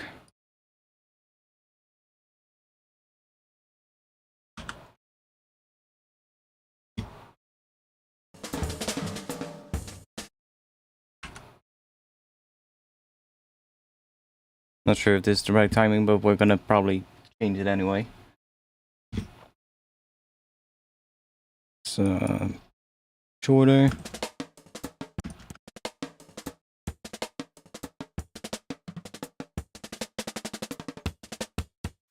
Yeah, cool. Let's just get rid of everything. And we'll just make something ourselves.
Sorry if I come rude, but I want to ask, do you have a full-time job? Asking because I do have, and when I sit like you to experiment the sound design, I feel too tired to do that, I guess, or wasting resting time. I don't have a full-time job, but I do have a part-time job. So I do work on the side. I do feel you. I do feel you. On the days when I work, I usually don't really do much unless it's like if I have to work. Sometimes I have to work from like 1 to 9. So then I can usually do like at least an hour or two before going to work. But when I come back, I don't feel like producing either. It just sit behind the computer and just watch some YouTube or something, because making music usually doesn't work when I come back from work. So I do feel you with that.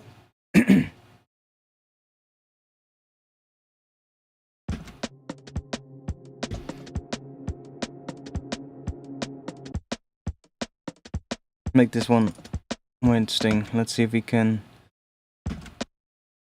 I want to have a different pattern.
Let's go and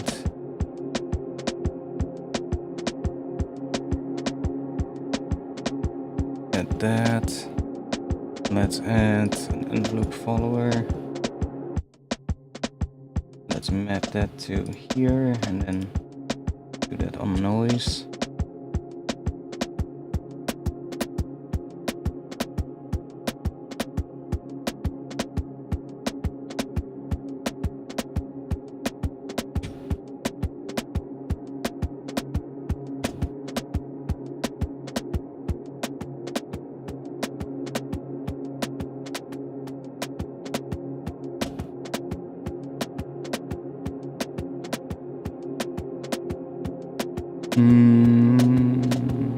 Let's try maybe putting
playing with like different sounds and just the delay, kind of creating a bit of a different sort of like pattern.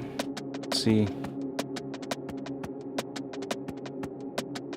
We can, if we want, which might actually be fun to do, is do a little bit of resampling on this thing as well, so that we have some stuff to chop up. If I I take this and everything and just group that again.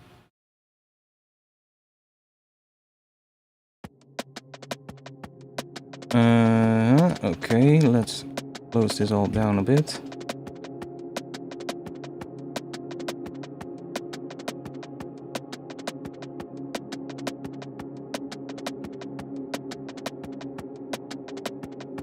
Okay, yeah. Cool.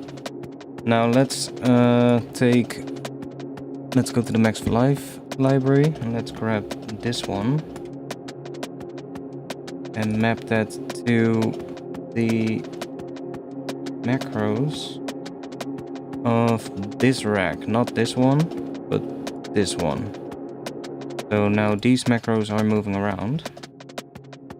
And then I can start mapping things to it. So let's map this frequency maybe. So that's moving around. We can do the width maybe as well. Oh wait, it's mapping to here. So we now have to map it to there. Yeah, now it's moving around. See, that's moving. So let's do the width as well. Also gonna move to maybe the formant. Then let's do the release here. Let's do that one. And that one.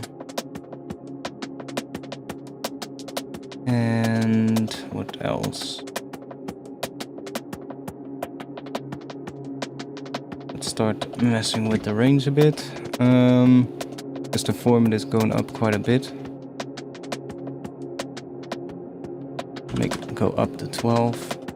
And down to, I don't know, 24 or something.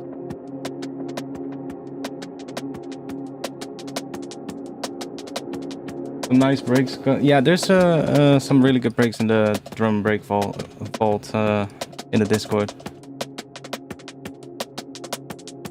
Okay, we can also maybe map some of these.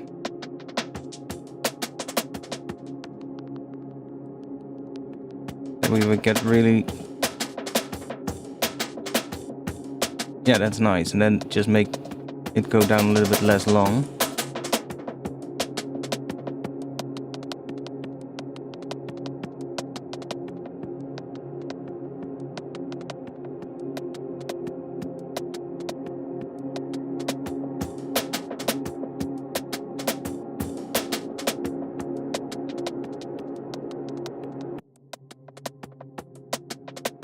Okay, let's, I guess I want to put in some more stuff, but...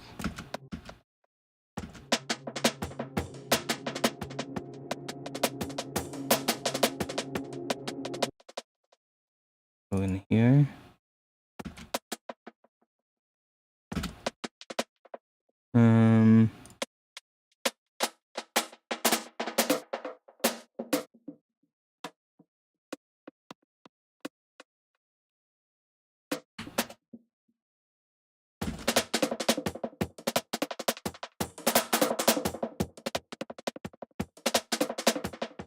Yeah, that's kind of cool. I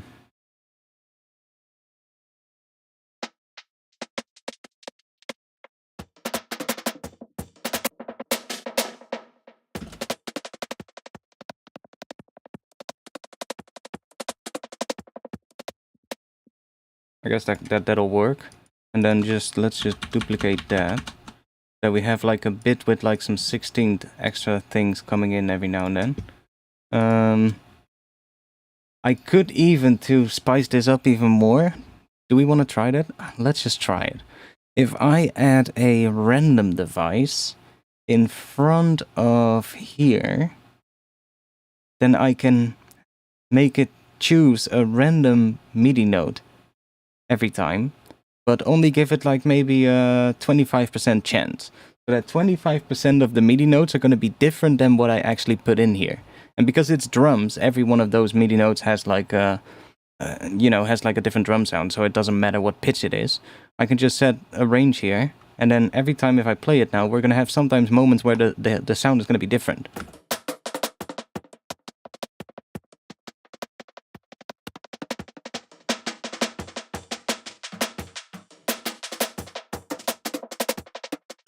Which for when you're going to resample it, pretty helpful.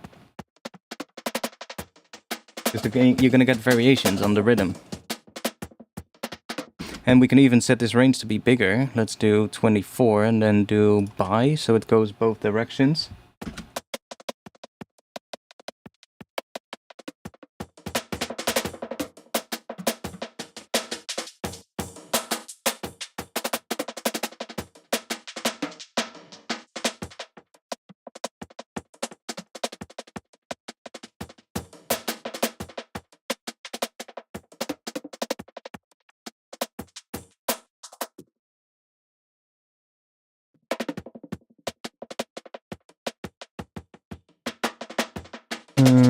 Where are you? Vocoder, gate threshold, let's... something like that.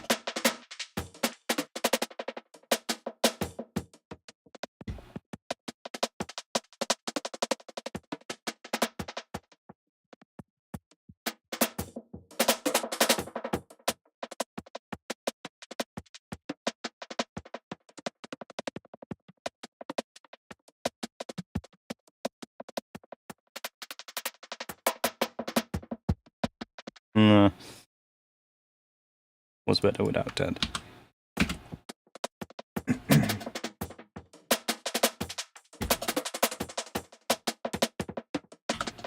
Now another thing that I would do at this point, before I start resampling the hell out of it, is somewhere in this chain, let's see where, I guess before the delay could be good, so between the delay and the envelope follower, put a portal. Because portal is going to mess with the sound a lot. So if we put a portal in there, and because we have these randomizers set up, we can take portal and we can put it in here. And we'll just keep that fully wet. So we'll just lock the dry wet to 100% wet. And then I'm going to configure it and just do this. And these are going to be mapped to a macro, so that they're always moving around. And then now I can, while I'm gonna record something from this, I can go through these presets, and it's gonna start messing with the sound a lot. And heck, I could even throw in a thermal and do the same thing. Let's throw a thermal at the end. All the way at the end. And we'll just say configure and do that. And say macro 11 and 12. There we go. And we'll just we're not gonna lock the dry wet here. We're just gonna leave that about. I'm not necessarily immediately gonna mess with this one. I'm gonna leave it at the default patch, so it's only the default patch makes everything a little bit louder because there is a very light saturation in there, but it's not really messing with the sound at all. It just does a little bit of extra saturation, which is always good in my opinion for drums. But the portal is already gonna mess with it a lot. So now I guess what I would do is just create another new track here, and we can listen to it with this thing as well. So we have something in there together with this. And then let's do that one. Do that. Let's go. Let's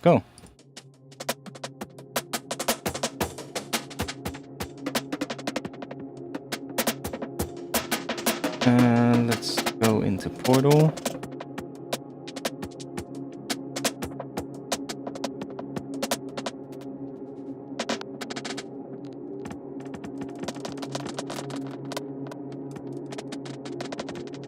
Portal is going to give us the weird stuff.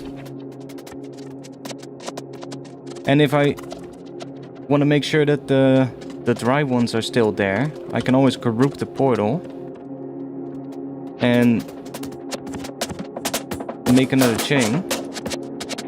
And then map this one.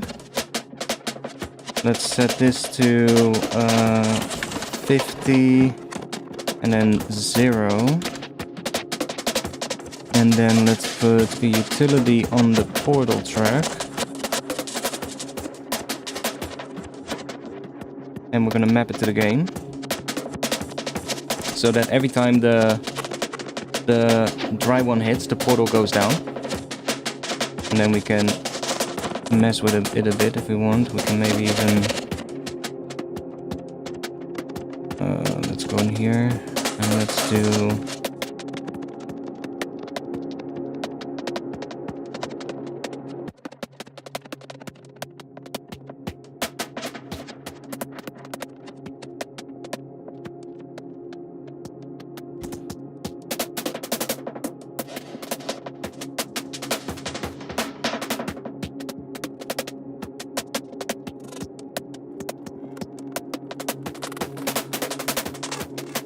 See, but because we have the dry one still in there as well, it's just adding bits to it now.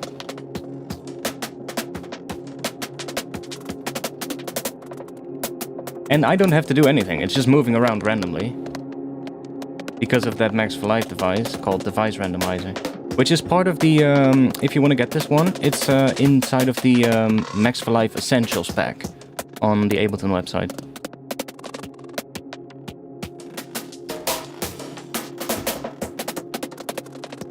So we're just creating glitchy percussion now, but that's really handy if we want to spice up our drums, you know? I bet this is also, well, I know that this is also how Go and Sound gets their percussion. Obviously they start maybe with a different source. I know they record a lot of their own things, which, you know, fair to them. If you have the capabilities to do that, you know. I don't have a drum kit. I don't have a recording studio I can use to record a drum kit. So we'll just sample a break. But you can see how this works for them, right? You can hear it already. Like the kind of glitchy stuff that you hear a lot in their tracks. This is how you would make stuff like that. And just take the good parts, you know? That you like, chop it up.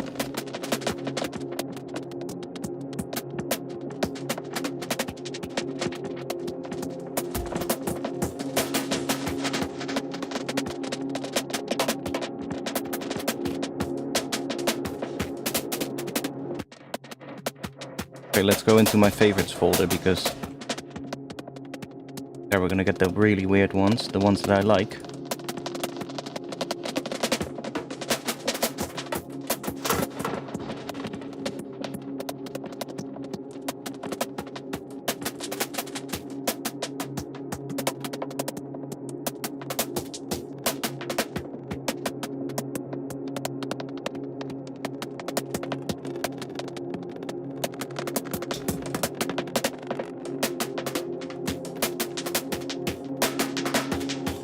And you can use these as fills really well in tracks.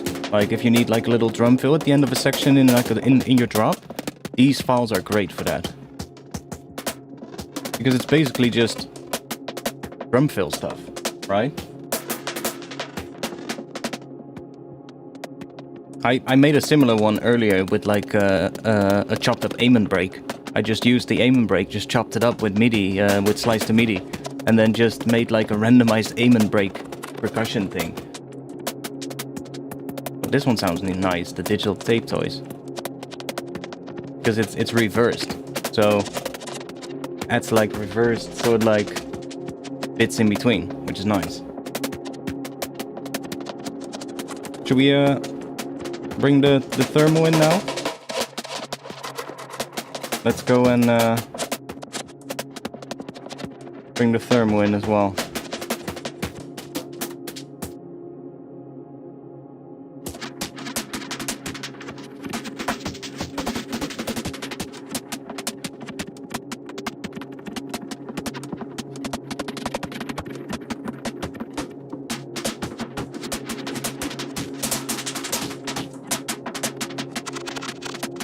It's a shame that my thermal is so slow with loading the presets, but see? But other than that, we can also do a rift instead. I have to do this real quick though, because I'm not sure if Minimal Audio has already announced the name of their new plugin, and I don't want that to be leaked, so let me do it this way. I'm just dragging in a rift real quick. And let me close the Minimal Audio folder. There we go. There you go. Now, and let me just move out of here. Okay, there we go. That's safe. Do that. I can do the same thing here, so I can just, this one loads a little bit quicker with the preset, so.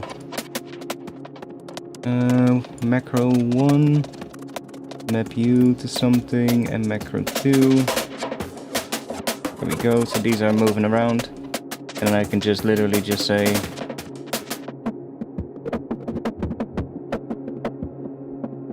I can even just use this one.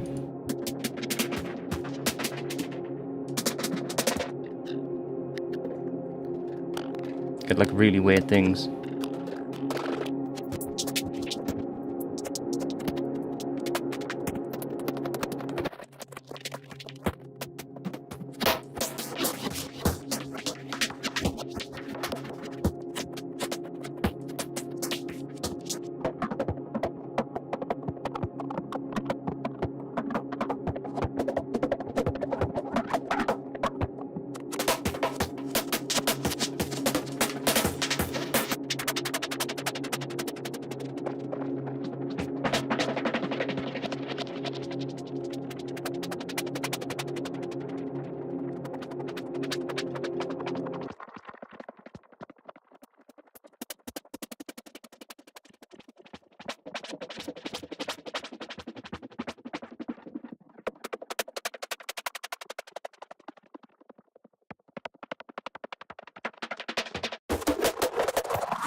So many weird things.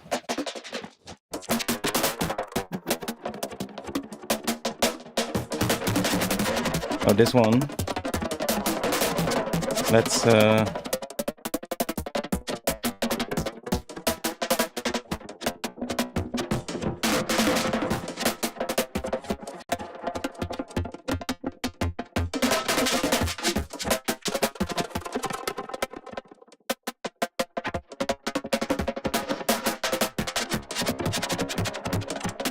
oh, we can also throw an infiltrator in here. I mean, we're busy now anyway, so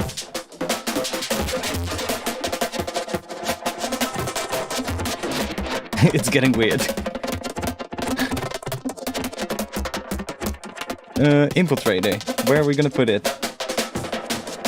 In between the vocoder and the erosion? Or should we put it at the end? Put it at the end. And then let's hit configure, and we're gonna do that, and that. And then we're gonna map this to here, that to here, that to there, and now we have all the macros in use. So now, if I do this,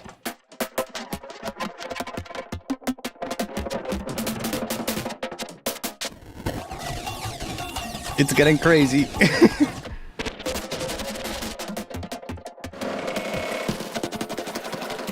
And I'm not sure if my CPU is still liking it. Let's go back to the... Where's the portal? There.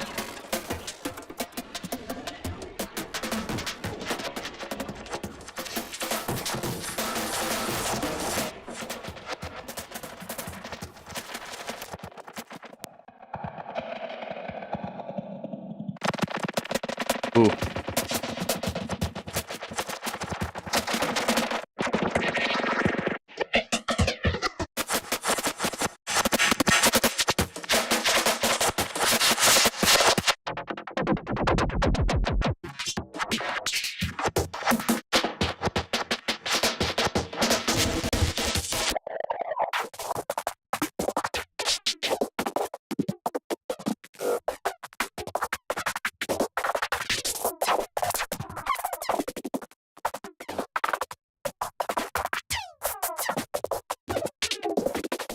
This one is sick.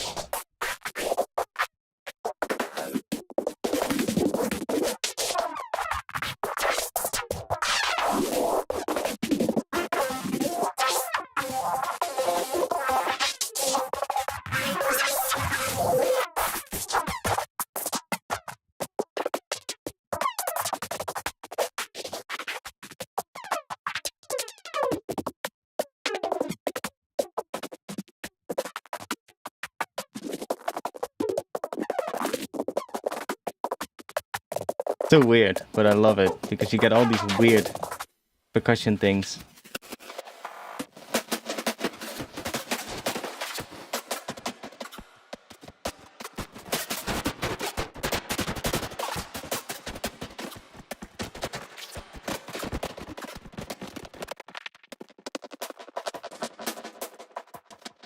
I think we have more than enough, but so tempting to just keep hitting random, see what you get.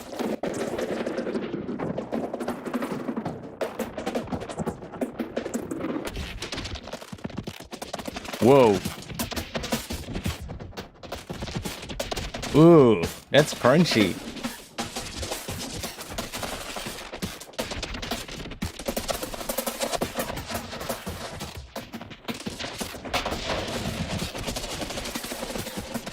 Ooh.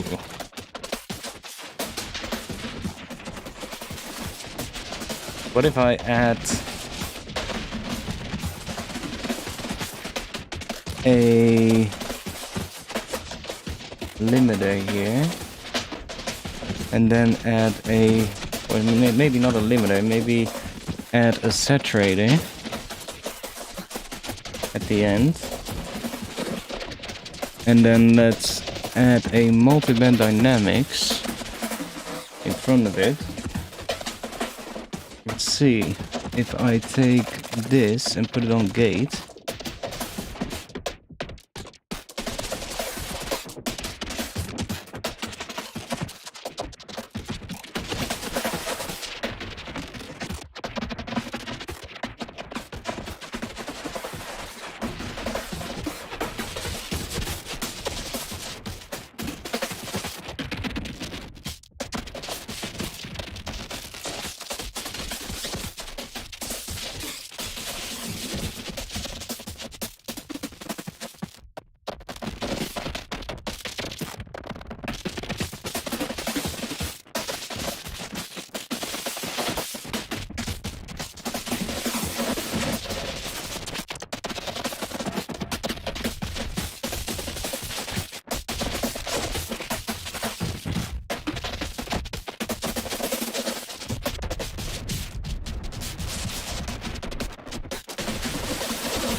It's not really doing what I wanted to do.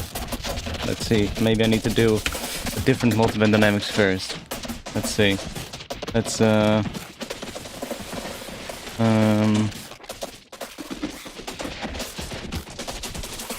what was it again?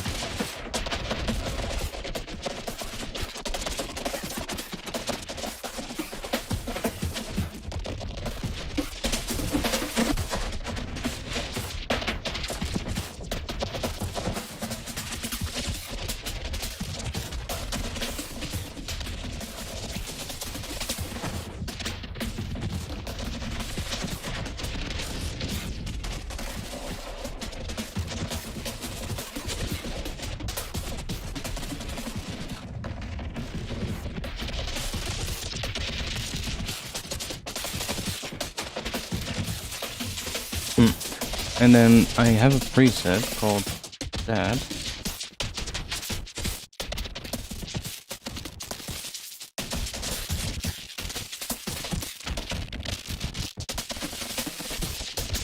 Could make it even more crunchy, but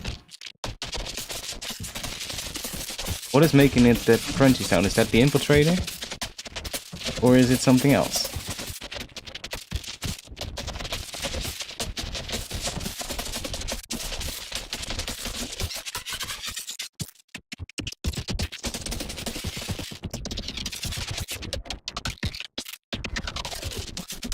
Ooh.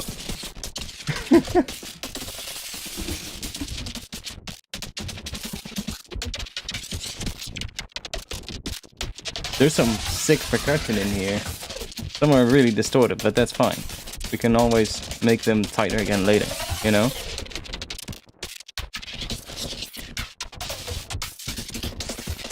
It's mostly coming from here, I think, but...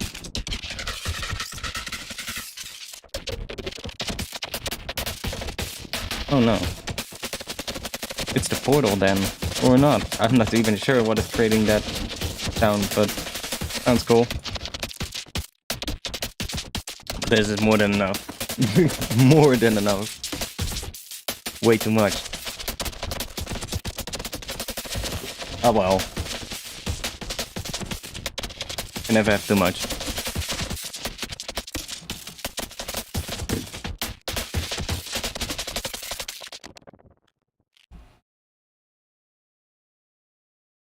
But we might have gotten carried away a little bit here.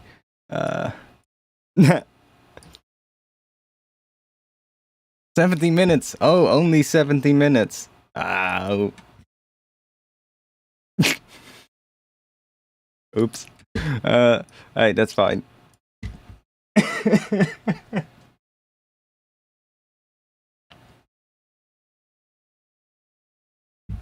That's what sound design is for. Can make nice things. Yeah, like this. There's just a lot of interesting little bits in there that we can use for like filling up a drum section. Not everything, but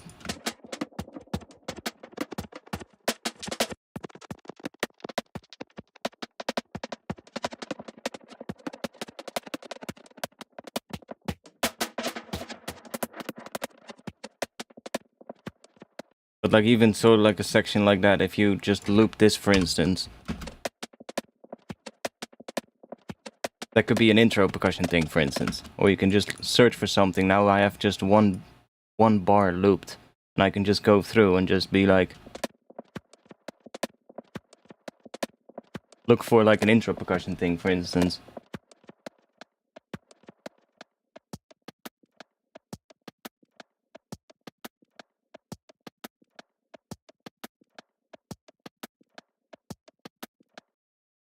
My Ableton skin is on my Patreon.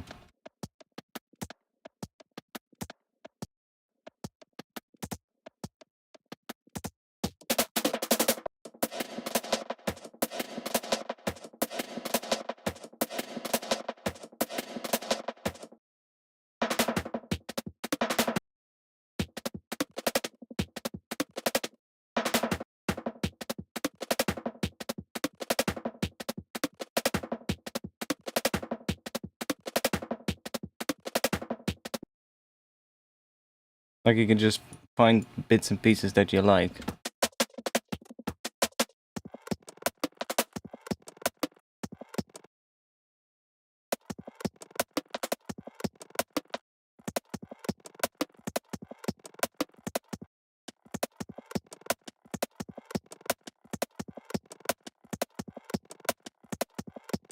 Kinda cool.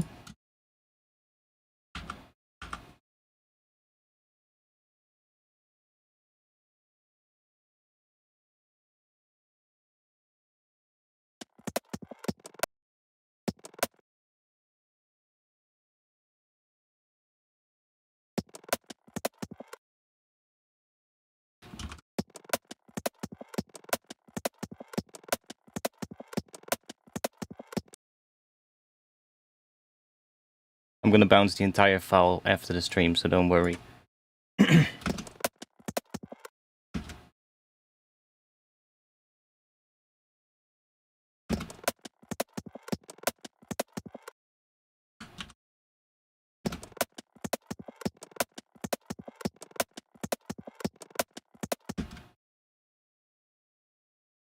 then here we can say, for instance, just take something else.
look for something that sounds cool, basically.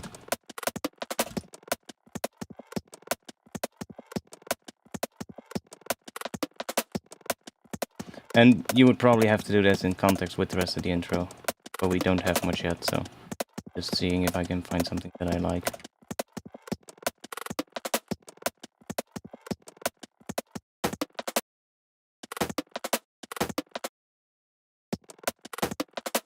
No, that's ass.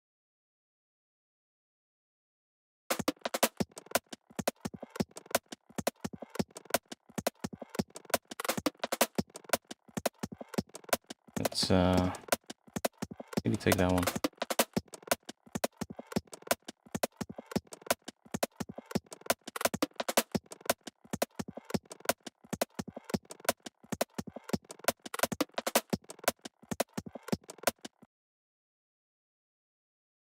And let's just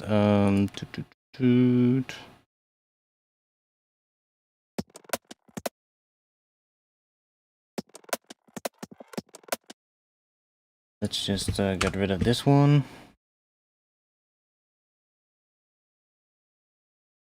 Go back to what we were doing.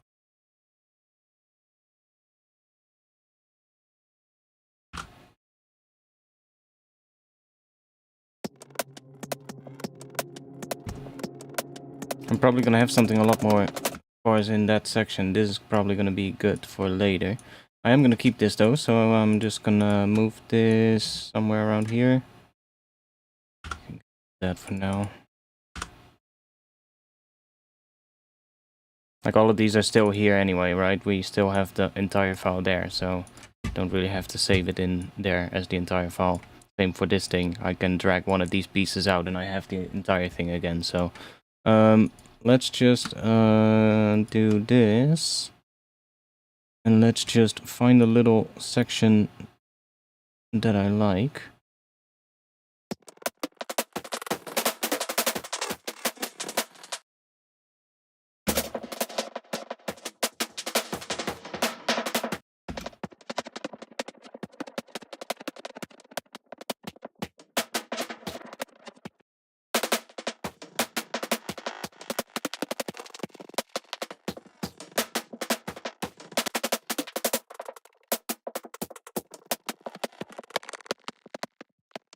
Yeah, there's some nice hits here.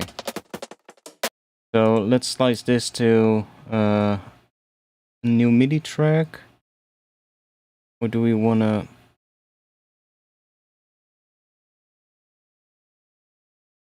Do we wanna put this into a simpler? That's also an option. Let's take a simpler and let's put that in here. Drag that in there. Put that on slice mode. It's only gonna get that, so put it around there. So now we have it here. I just do...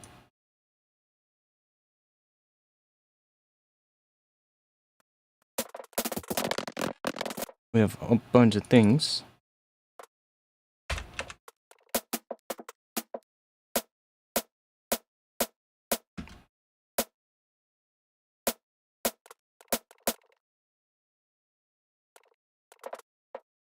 But we're pretty quiet. Don't really like working with it like that, I guess.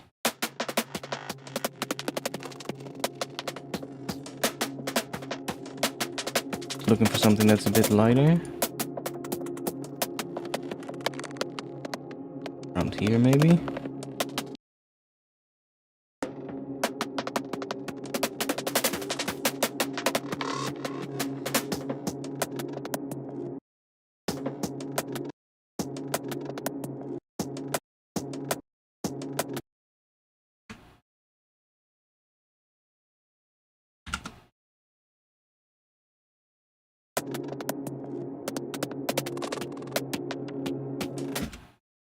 This entire section is kind of cool.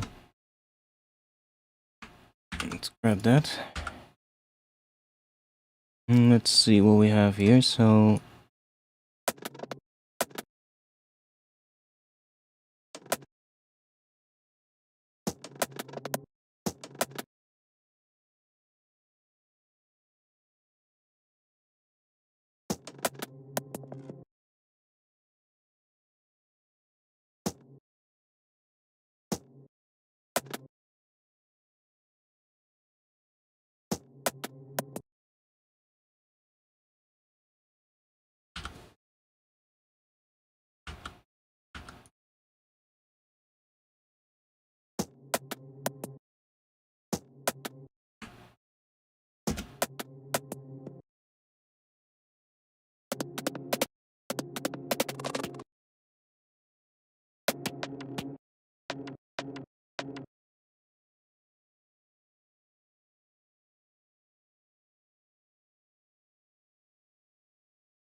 Need something more like just simple, I guess.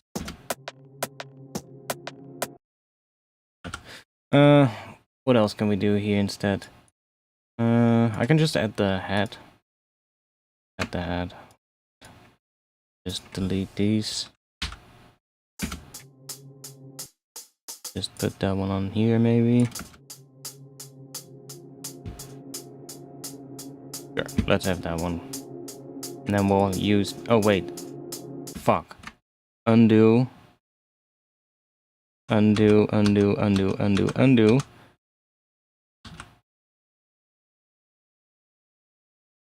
Now I actually got rid of it. Oh no, there was still a piece here. Well, let's do that. And then let's put the hats here. Now we're good.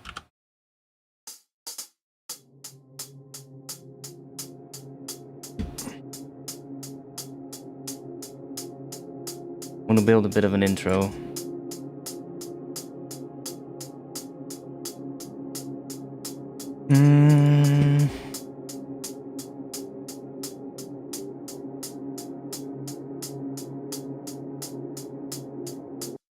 So I definitely need to put something in here that is giving me more of that actual chord progression, or at least the bass notes, so I can hear what we're doing. Let's just grab an operator. That, put this in. So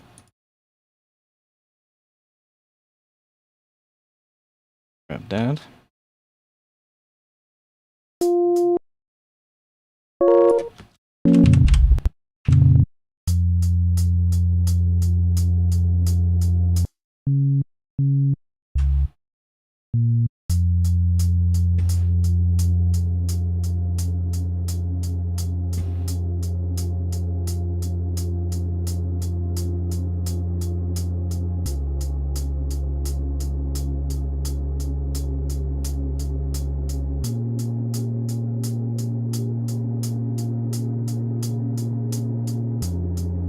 I think that was it, what it was doing.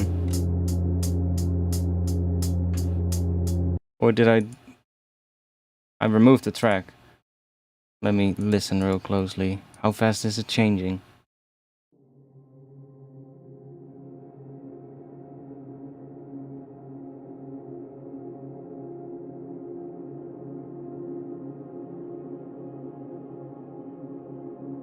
Yeah, it changes there. Yeah, okay, so this is good. That's how it's going. Good try. But for the intro might be good to have it on there.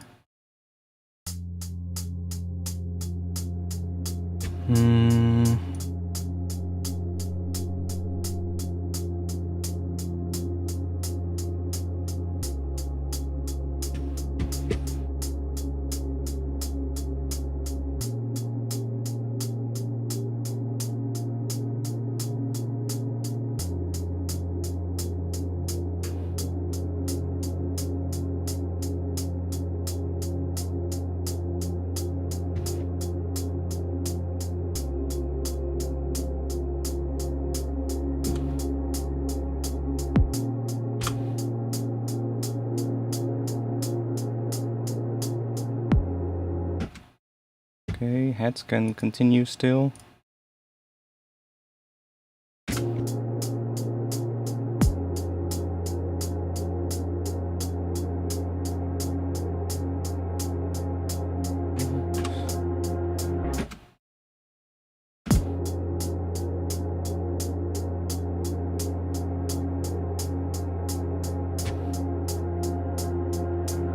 The sample's still F minor, yeah.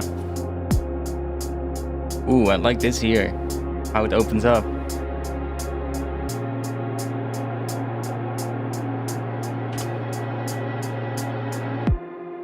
And there we got the build. So here we are gonna get the build up.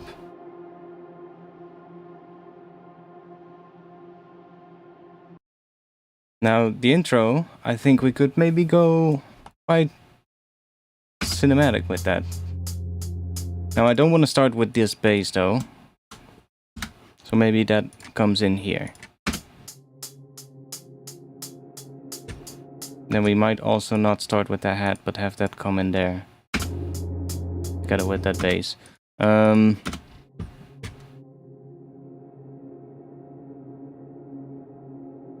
I kind of wished I saved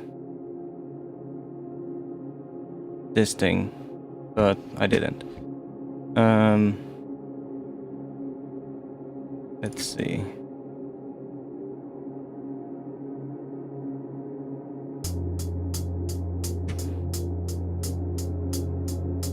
That's fine.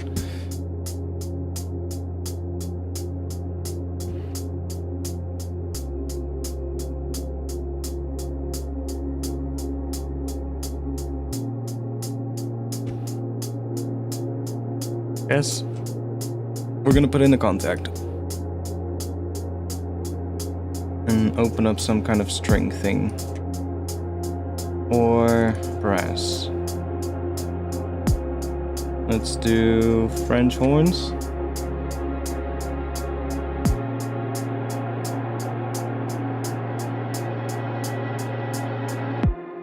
Okay.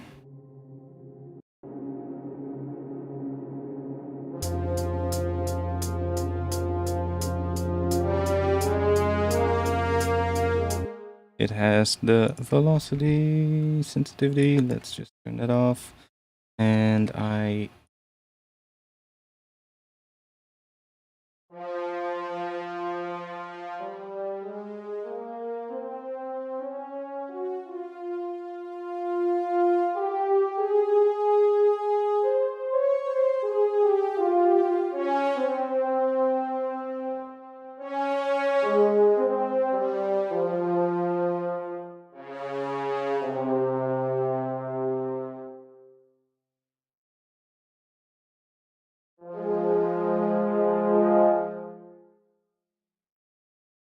my hand's too small to do it with one hand. I wanted to do an F and then a minor third, an octave up, but I can barely reach that with one hand.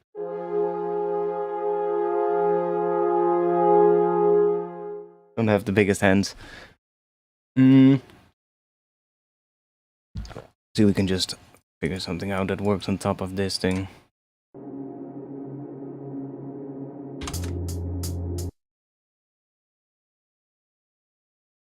Just grab Max for Life device for the MIDI thing, for the let's just take this one.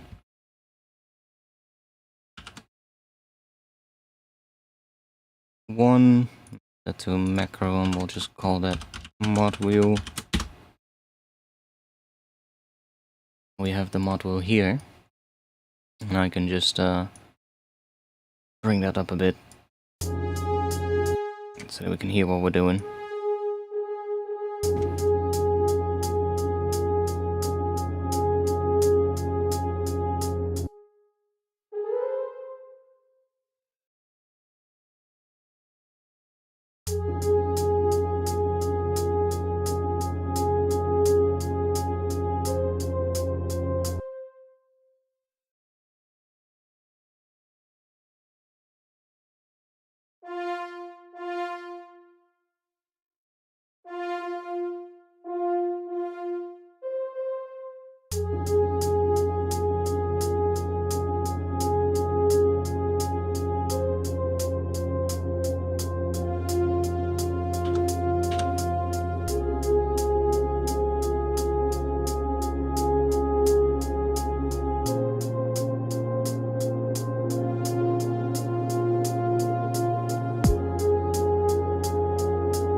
maybe.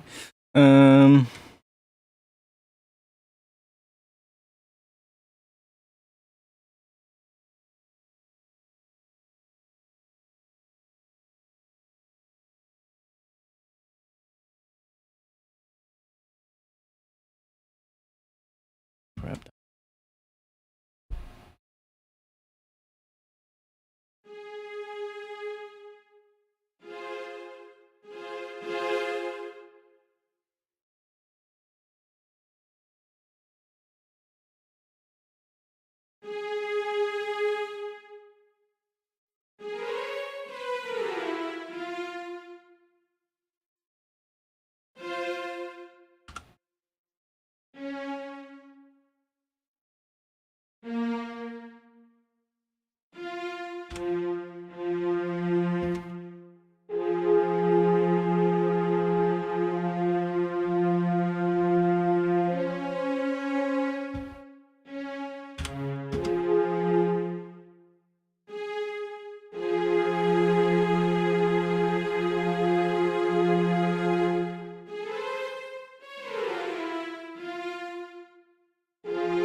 Okay, yeah.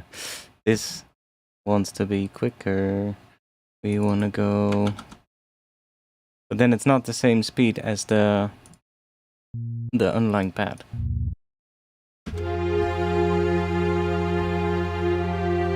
Which we're not hearing now, but now we are. Not sure if it's actually gonna matter.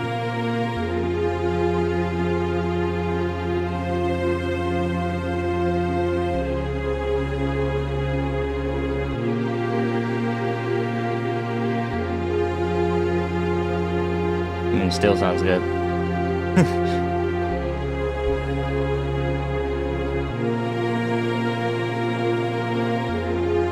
Interesting. Doesn't even matter. This is so washed out that it really doesn't matter much what the underlying thing is doing. I don't really like how that sits though. What are we gonna do instead? Let's think. This is good for now. I like how it opens up here.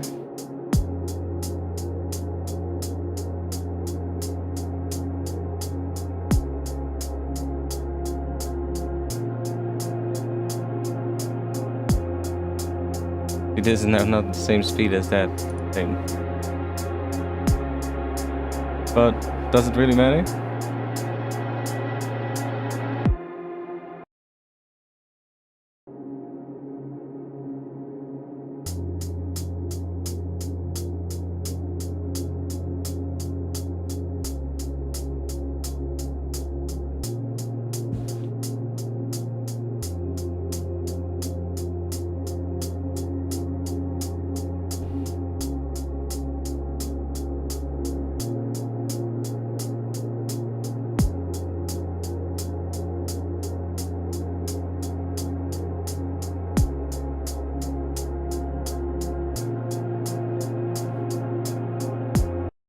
Okay, let's think. I wanna bring this in as well as a layer, I guess, but filter it.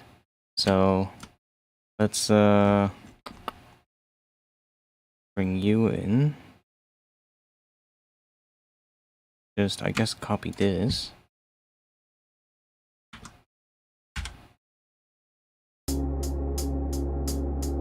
It's gonna be way too loud first, but... Oh, not. Because this is turned off. It's gonna phase because we have this one.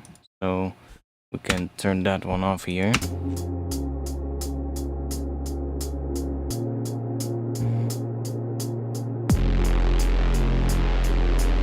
And this one has to be filtered.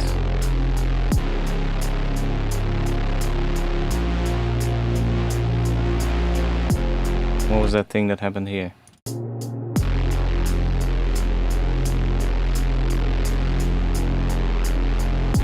Huh, okay, whatever.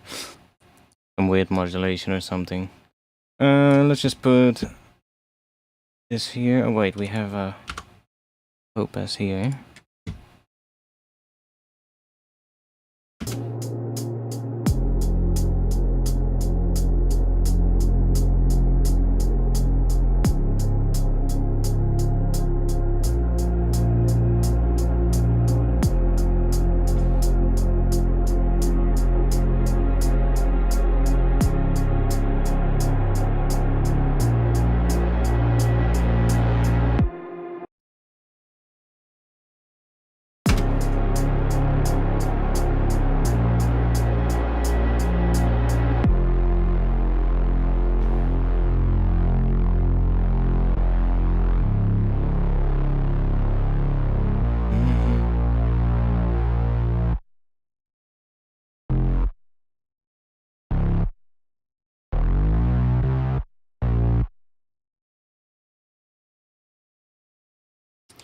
Think.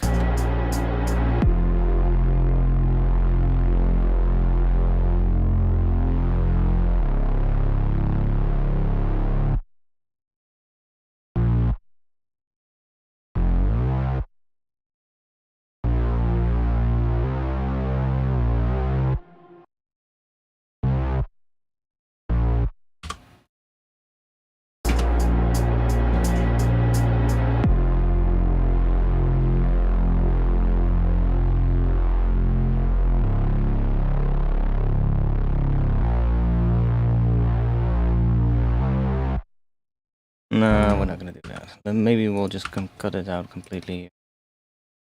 Let's think. We want to have some... I could actually maybe just delete this one and just replace it with this one. But then low pass, really. Or maybe automate it to come in a little bit wider, but...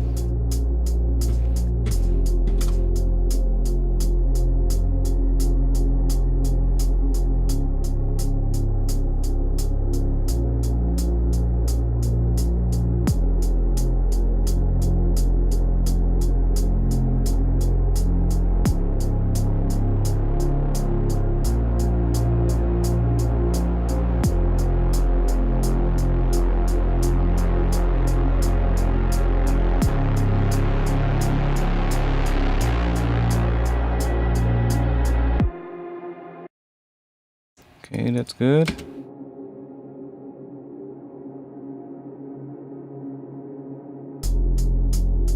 We add layer with this one.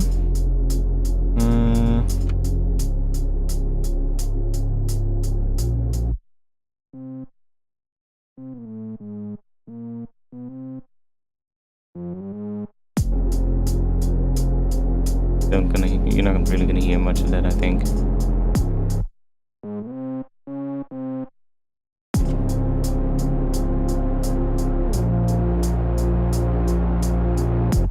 That's kind of cool though.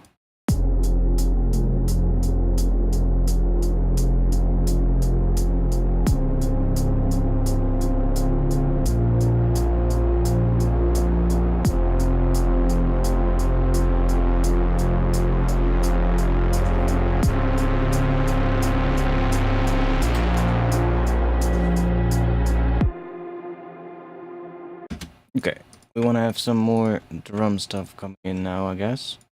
Here.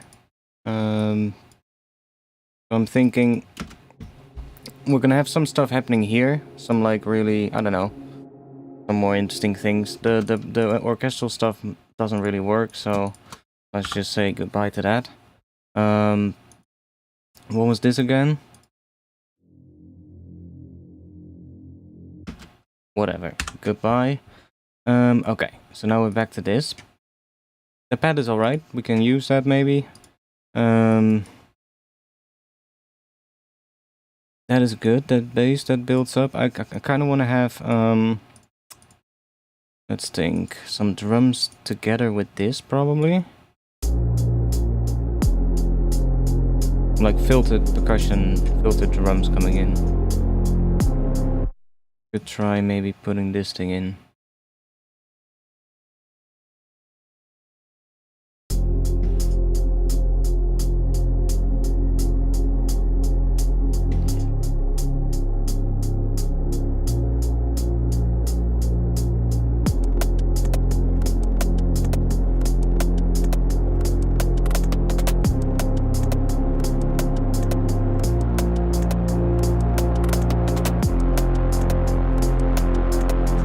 Could be worse.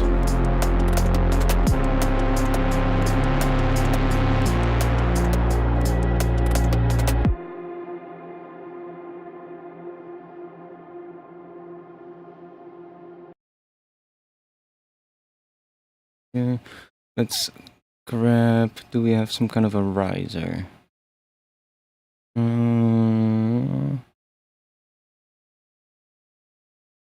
Can I save a folder in here? Long risers. There we go.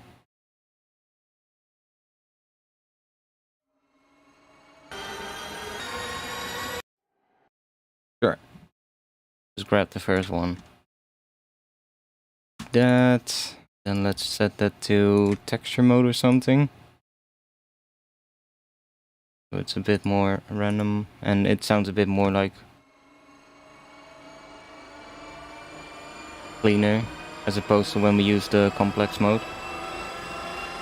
Now that's in C, so I could leave it in C because then it falls on the 5th, or I could pitch it up like 5 semitones to make it F.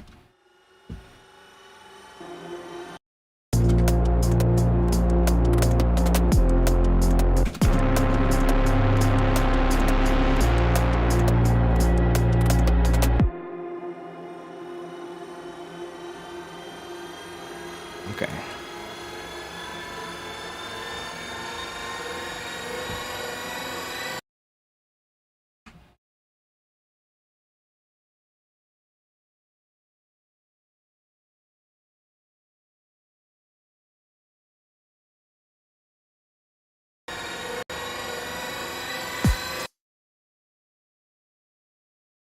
I think I'm gonna bring like a filtered version of the drums in here. Not do like a normal kick drum build, but more like, I don't know, just more like...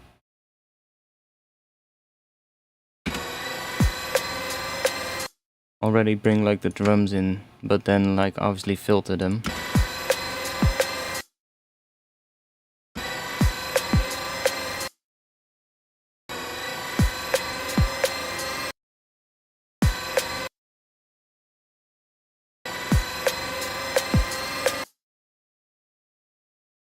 Maybe do that, and then maybe in this section have like the kick just starting to build or something. So that you have a little bit of a moment where the drum pattern or something gets introduced. Maybe I should just take this then. Do that. I just accidentally saved, so... But good call. Now obviously we need something in here as well.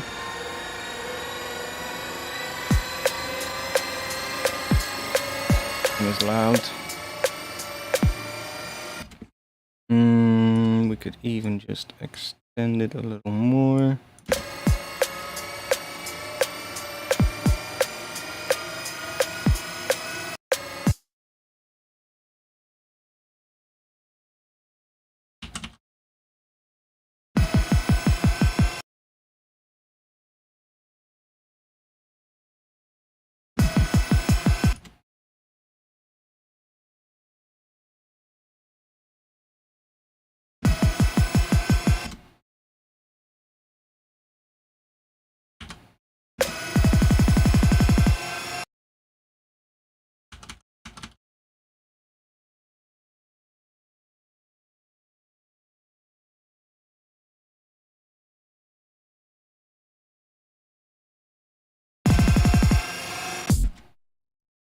Not sure yet what that build's gonna do, but we'll see.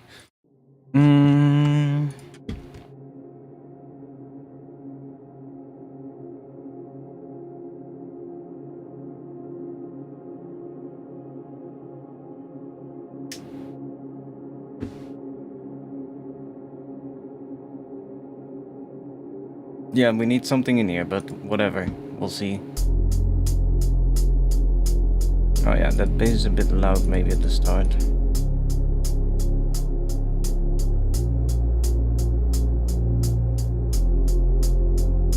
We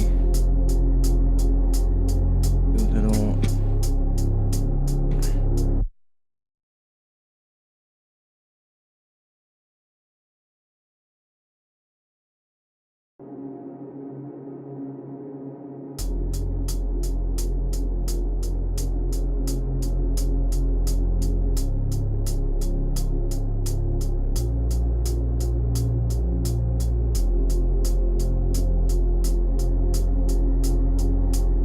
Also feels like there's some...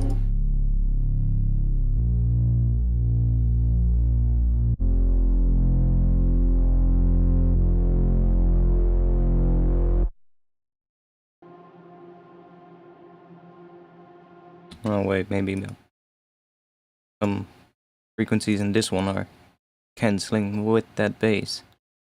Like when they're playing together, sometimes the bass feels like it's clearly like moving around a bit in volume, but it shouldn't because it's a mono sine wave underneath the detuned saw. So let's see.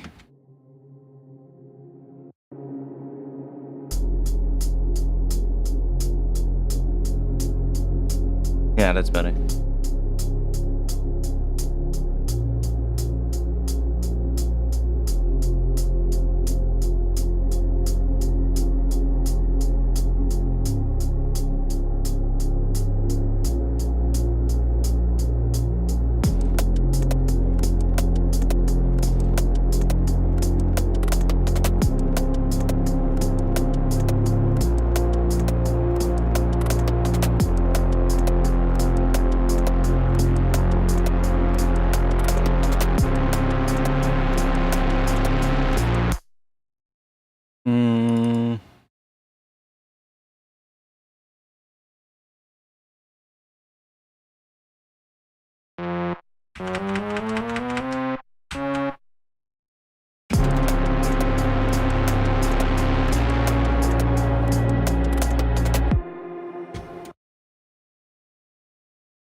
Ooh, that's weird.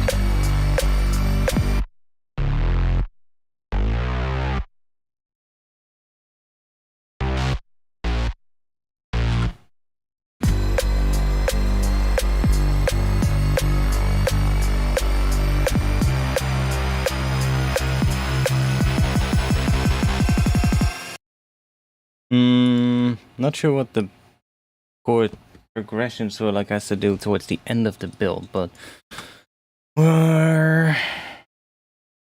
this is only confusing me, those ones, so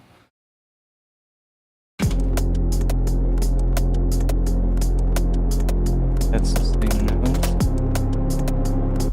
That one is gonna sound weird because yeah.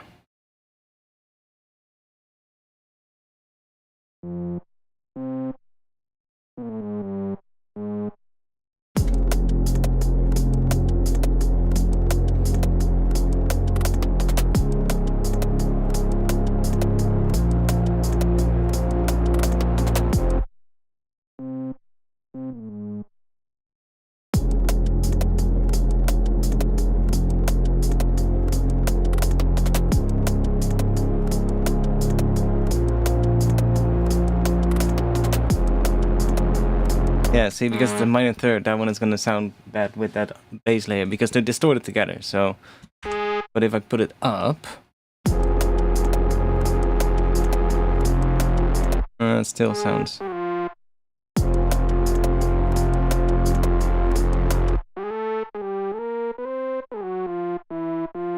Could do that and then go.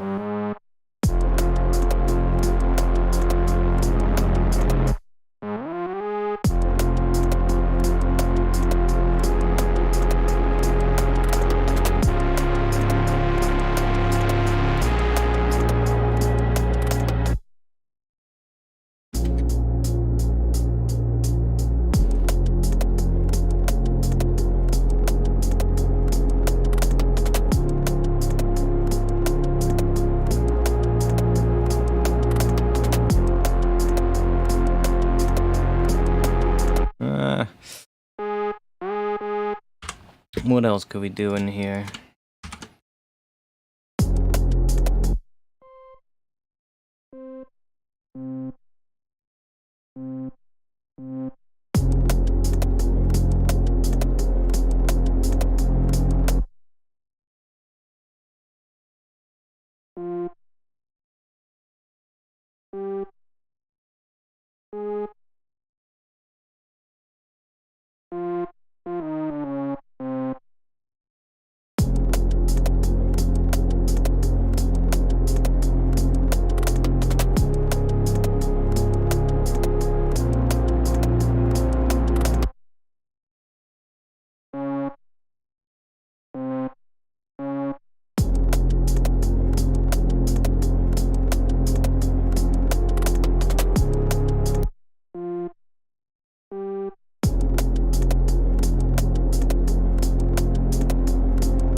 Might just distort them a little bit less, but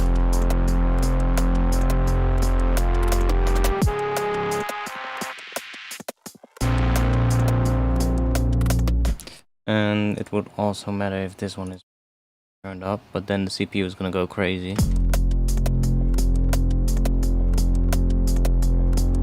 Oh, it's not even that bad, but we haven't turned on linear phase mode yet.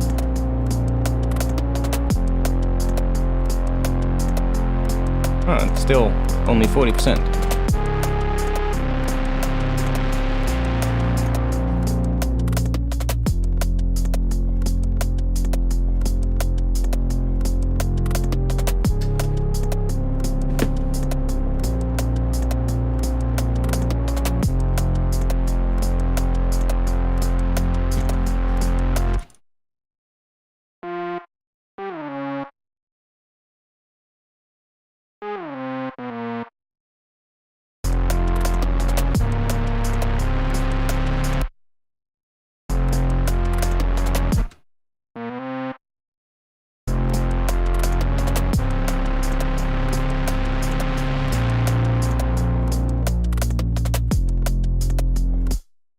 That can also work.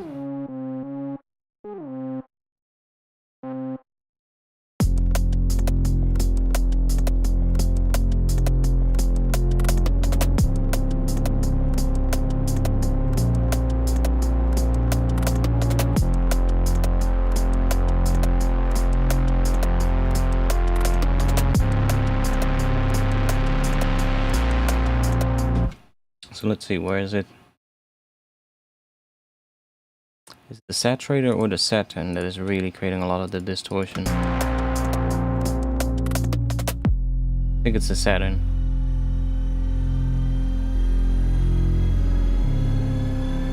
Yeah.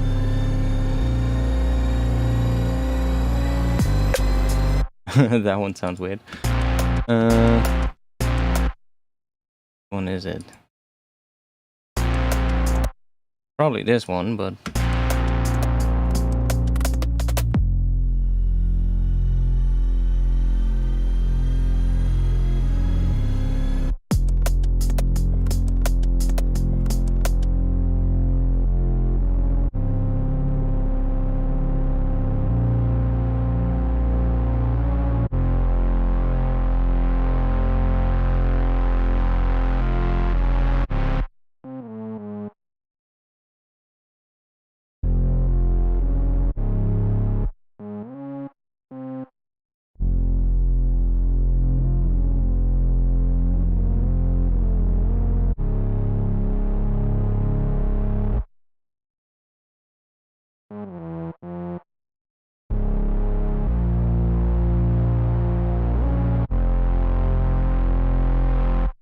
Oh yeah, we have Clyde as well, so we can also...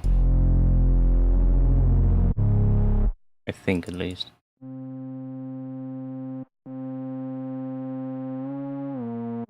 Yeah, we do, but... sounds a bit weird, so... not do Clyde.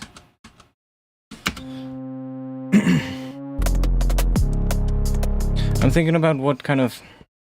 because I do want to have a bass like that, but maybe I should just leave this for later. That upper layer, because that layer is annoying me. And let's do that.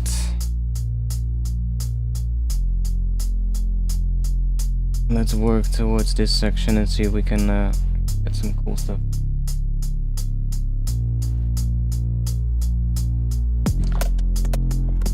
Okay, this works.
Maybe we'll just continue it that way.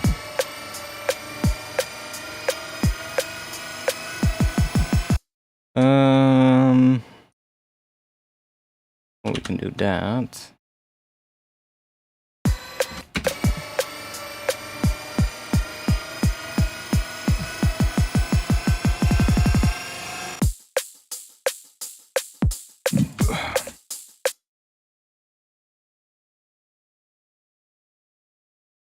Oh, we do that one.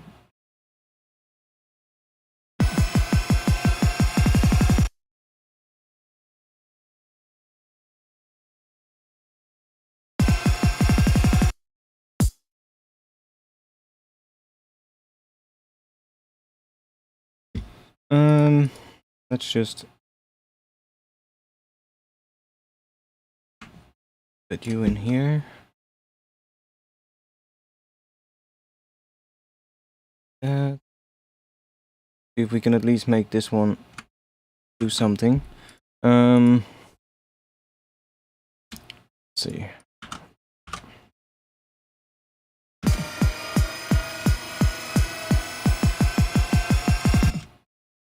This one is probably gonna go there as well. Okay, so where are we gonna have this thing come in? right on the first beat, or are we gonna do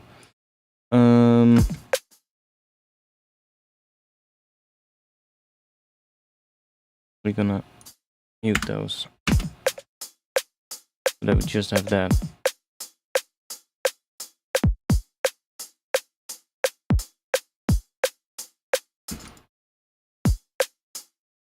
And also make it come in here, for instance, or here.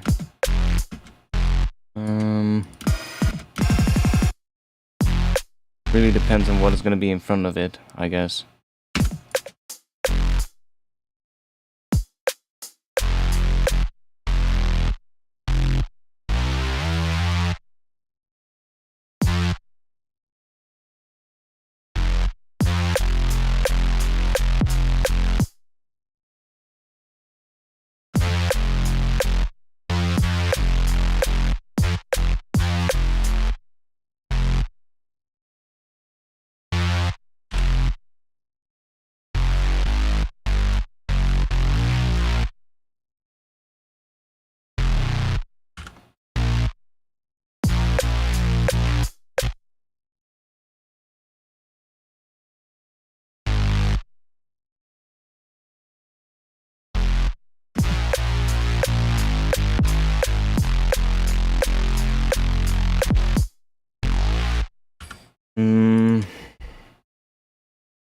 Think real quick. I think I'm just gonna do some more sound design because we need some more stuff. Yeah, let's go here. Let's just make a new marker somewhere. Go there. And let's do some stuff. I'm gonna grab a serum.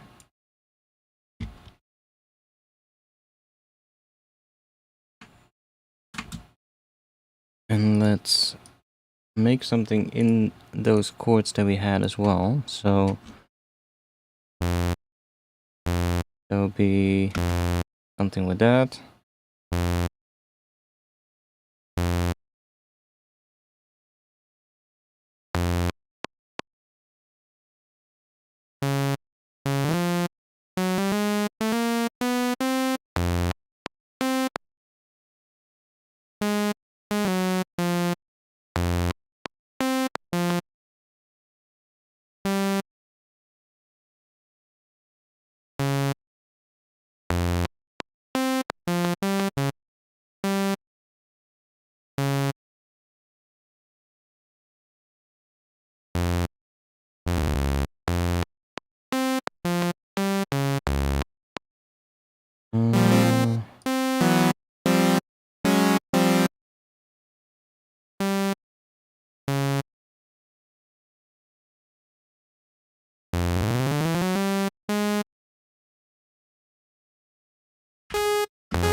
Wait.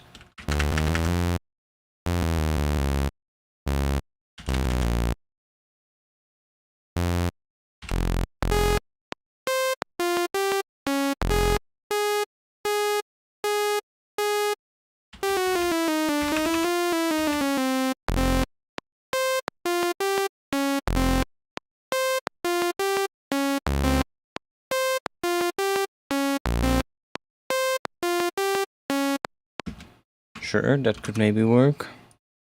Just loop that section.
no, you've got that thing here. So you just have light and dark mode. So I would assume... Oh, you don't have that in that one. No, it's just when you have it set to the 1980s, it switches to this color. 1970s is that. And then now you have that with that.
It's actually interesting.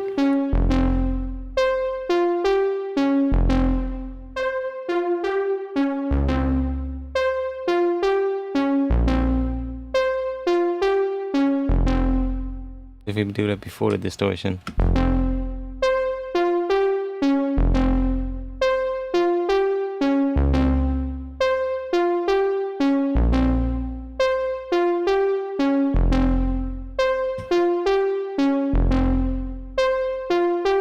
Let's go and put a...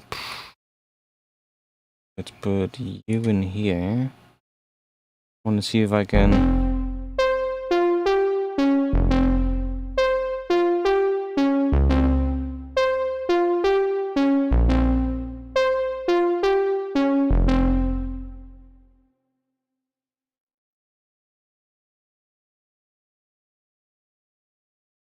Yo. Oh. My bad.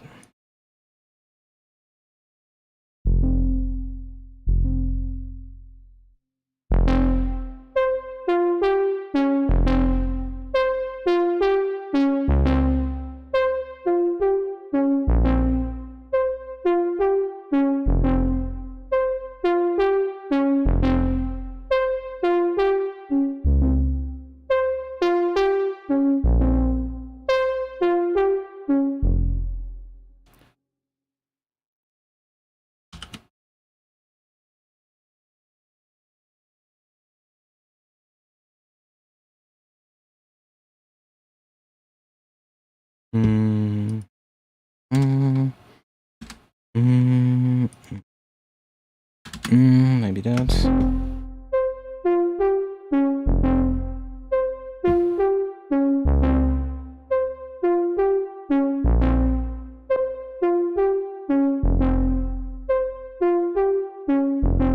Oh yeah, because it's called gain, it doesn't do it, so I just call it blah blah blah, and then do that, then it works.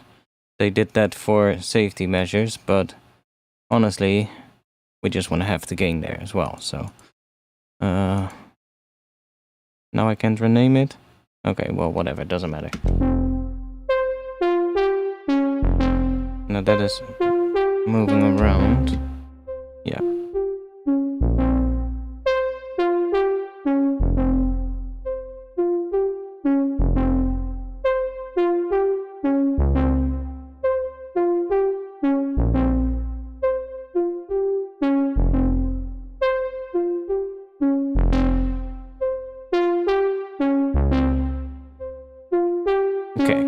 Start messing with this a bit more. We have this. I want to make it more random. I want to see if we can do some sound design and get like some really weird random stuff out of it that might inspire us. Let's do an experiment. Let's I can put the ooh. Can we do that?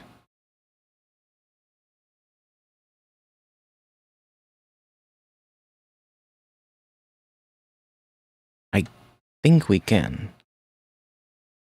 We have a MIDI effect rack. If I put that here,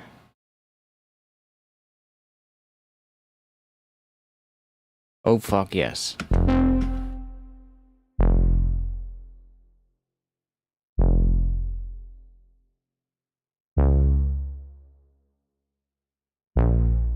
Just the bass notes in this one. That one is unaffected, so there's nothing happening there.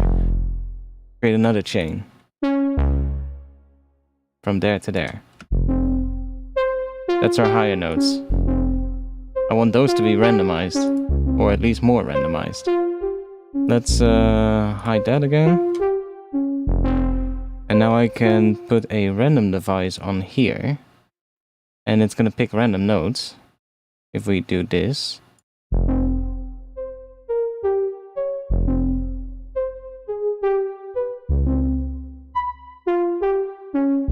But the bass notes stay the same.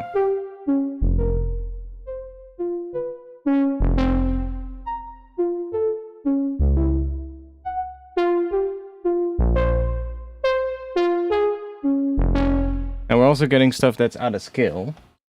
So if we want it to be in scale, then we can take a scale device and we are minor, yeah, just regular minor.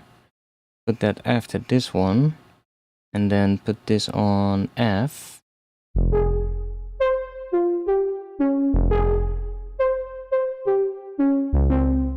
And I can also group this, create another chain, and now we're gonna get 2 notes out of this, and one of them is random.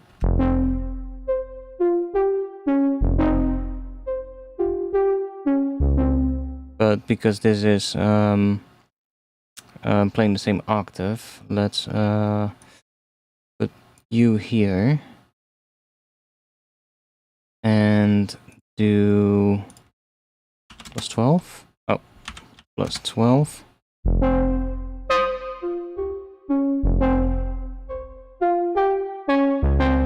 Ooh.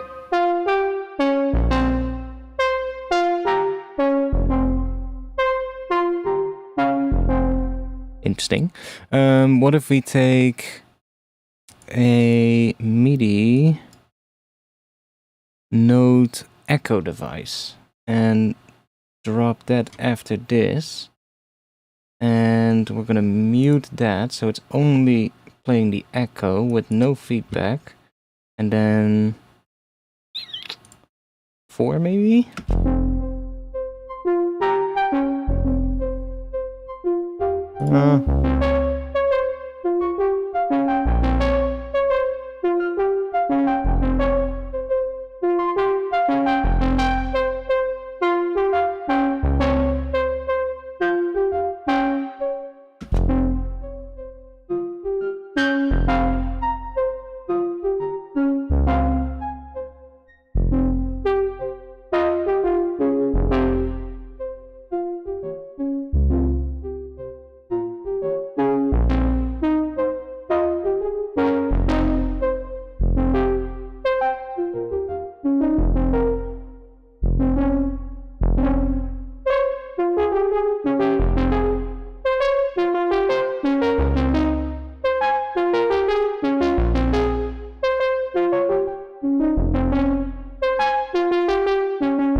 That's not really doing anything because there's no velocity in this patch, but what was it again? Yeah.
great!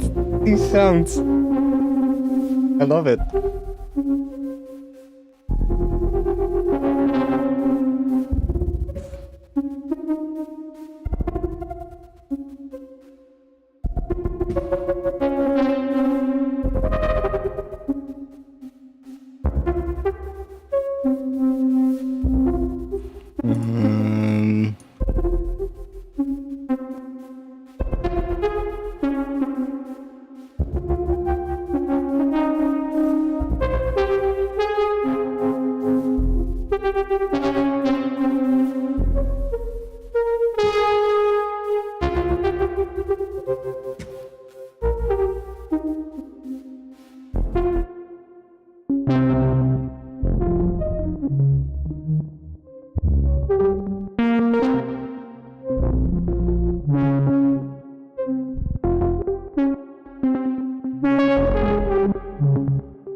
Works pretty well mono as well. Weird sound.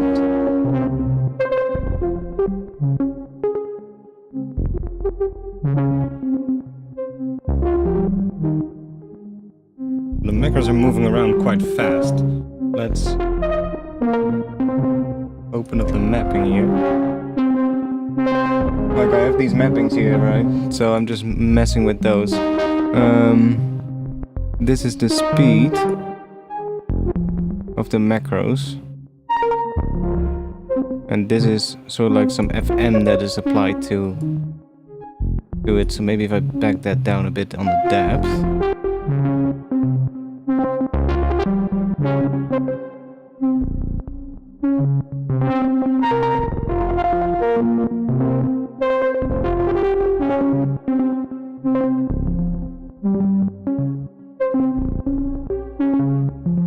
Yeah, now the macros are going really slow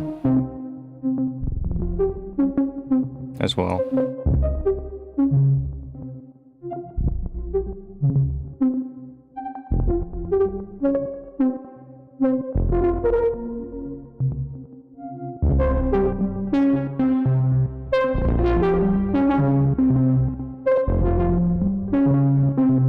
It's all...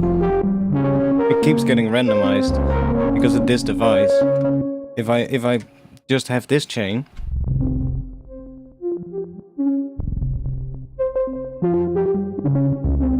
it's the same pattern over and over again. But because we have this chain here with the... Yeah, it's weird. It's taking out some of the notes with this gating here. So I'm first adding a lot of random velocity to the notes. And then I'm using the gate to kind of gate out some of those velocities. And then before it, there's this random device that basically turns these notes into different notes. But only with a chance of 28%. So it's not changing it the entire time. But every now and then it's changing one of these notes to a different one. And then this one is bringing it back into F minor because some of those notes are not in the scale. So this brings it back into F minor, and then this thing delays the whole thing with 14 beats. Okay.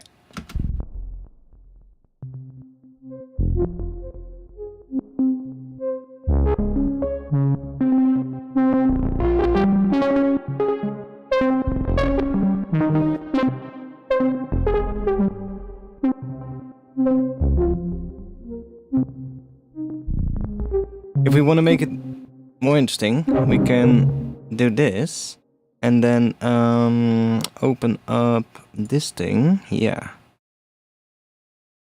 And these notes currently have a chance of 100%. If I set that to, I don't know, 70 or 60-ish, then not all of these notes are actually gonna play. So the pattern should become more minimal, more sparse.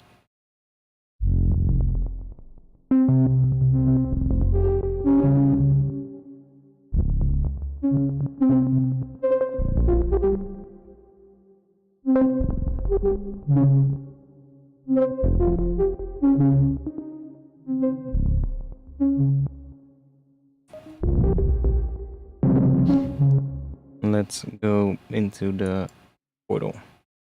Where's the portal?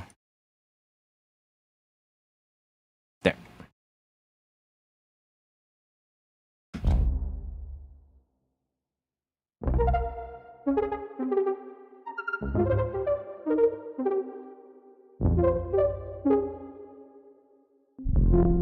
can also go in here and make sure that one doesn't go down, but stays on here. Well, we can't lock it. That's a shame. But just make sure it's not on -1. Because if it is, then all of the bass notes are an octave too low.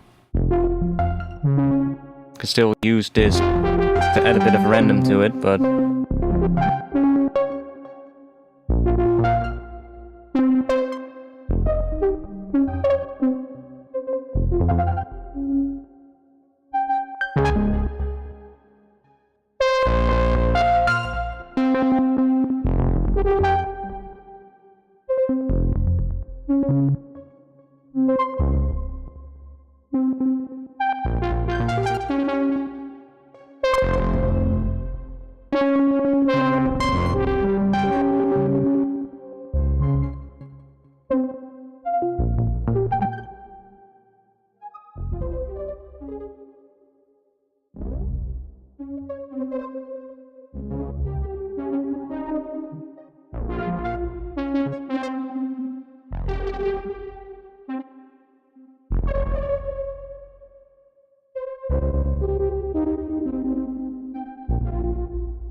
By the way, we might also want to put, because the note echo device, I believe what it also does is it also makes the notes pretty short, I believe. So we probably want to put a note length device after this again and just whack the gate up to 200% or bring this up, or both, doesn't really matter, so that those notes are a little bit longer.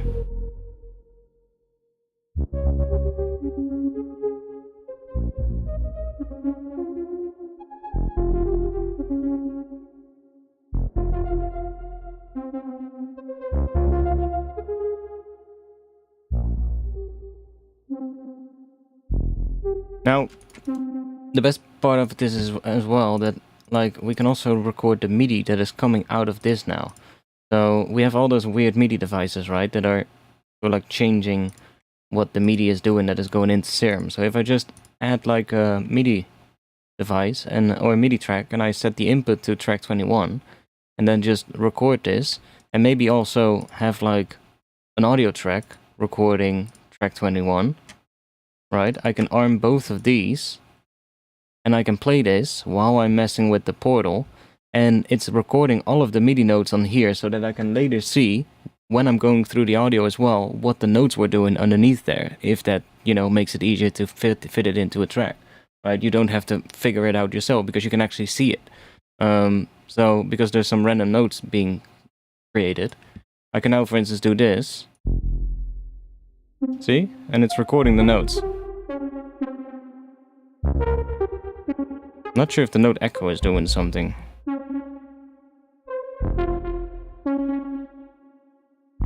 Because I don't really see... Wait, is it not recording the devices? That's weird. Why is it not doing that? Moondrack.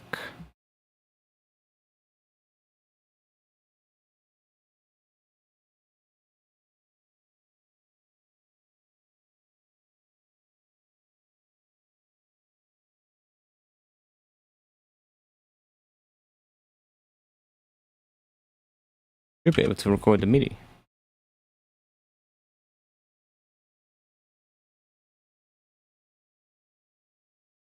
Well, something is happening.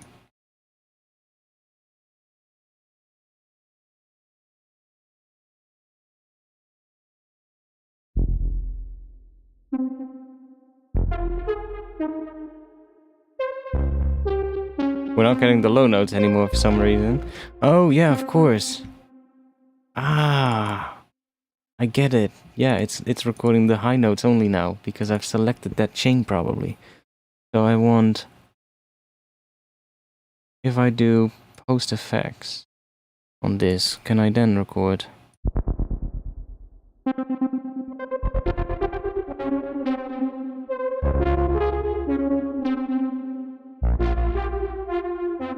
Yeah. Now it's recording everything. So then just set that to not overdub. And then you can basically just record the audio and the MIDI at the same time. See? But the bass notes are there now. That's good. So we can... Where's Portal? Right there.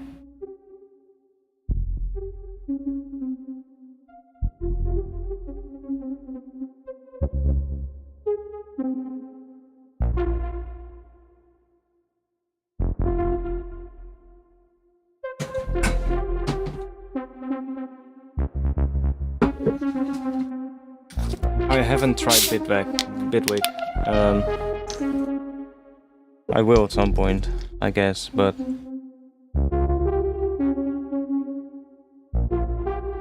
I'm having too much fun with Ableton still, so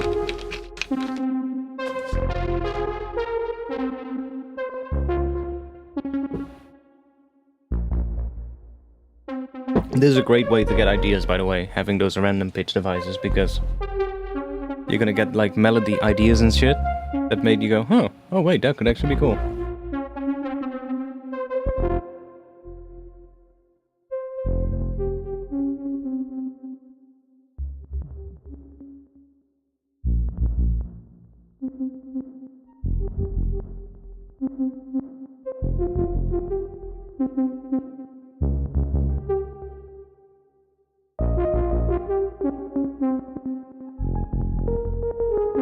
Okay, so now the macro can go both quick and slow.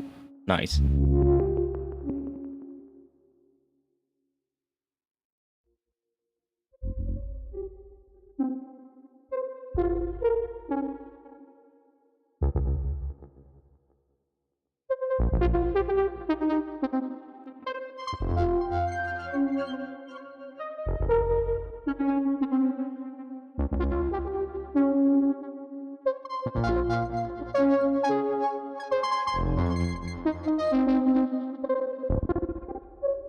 Holy shit, what's that?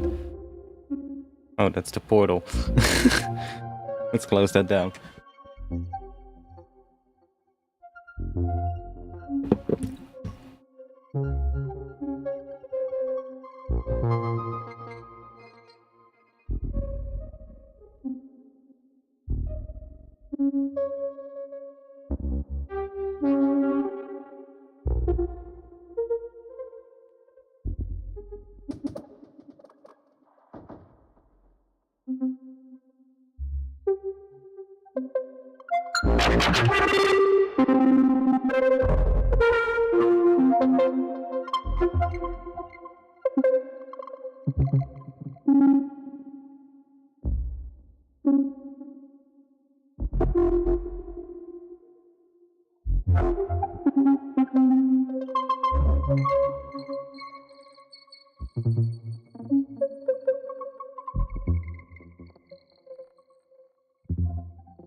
What the hell?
I love the unpredictableness of this kind of stuff, you know, having such long effects chains and then just messing with it.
Getting so weird now.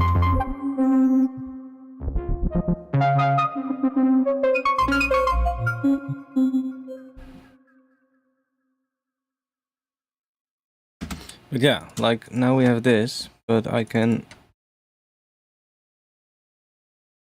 grab that. Then we have the same thing for this. So all of that MIDI. So if I'm editing this, for instance, and I'm looking for something, and I'm like, okay, and then let's say, oh, this section sounds cool, and I'm like, what are the notes of that? I can just check in this thing above it, because that is literally what was playing there, right? So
weird shit. I think I'm gonna stop streaming though. It's 1 a.m. here. I'm getting tired as well. So to the 10 people who are still here, big up. I kind of got lost track a little bit there, but whatever. We had some fun. I'll be in the Discord afterwards. So if you want to join the Discord, the link to that is in the chat. If you want to support me on Patreon. That's the best place to do that, because then you get something in return. You get like a sample pack every month, basically. But there's also a lot of other things. There's wavetable packs on there. There's Ableton racks. What else do we have? Well, we have a lot of things on there at this moment. Of course, the Ableton skins and the Minimeters theme and everything is on there. The Faceblend theme. Yeah, a lot of stuff at this point. So if you want to support me, then that is the best place to do it. Thanks to the people who are here. Like I said, I'll be in the Discord afterwards.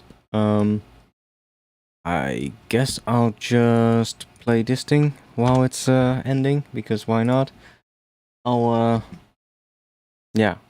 be back on Friday, 8:30 p.m. usually, 8:30 p.m. Amsterdam time. So check out what it is for you.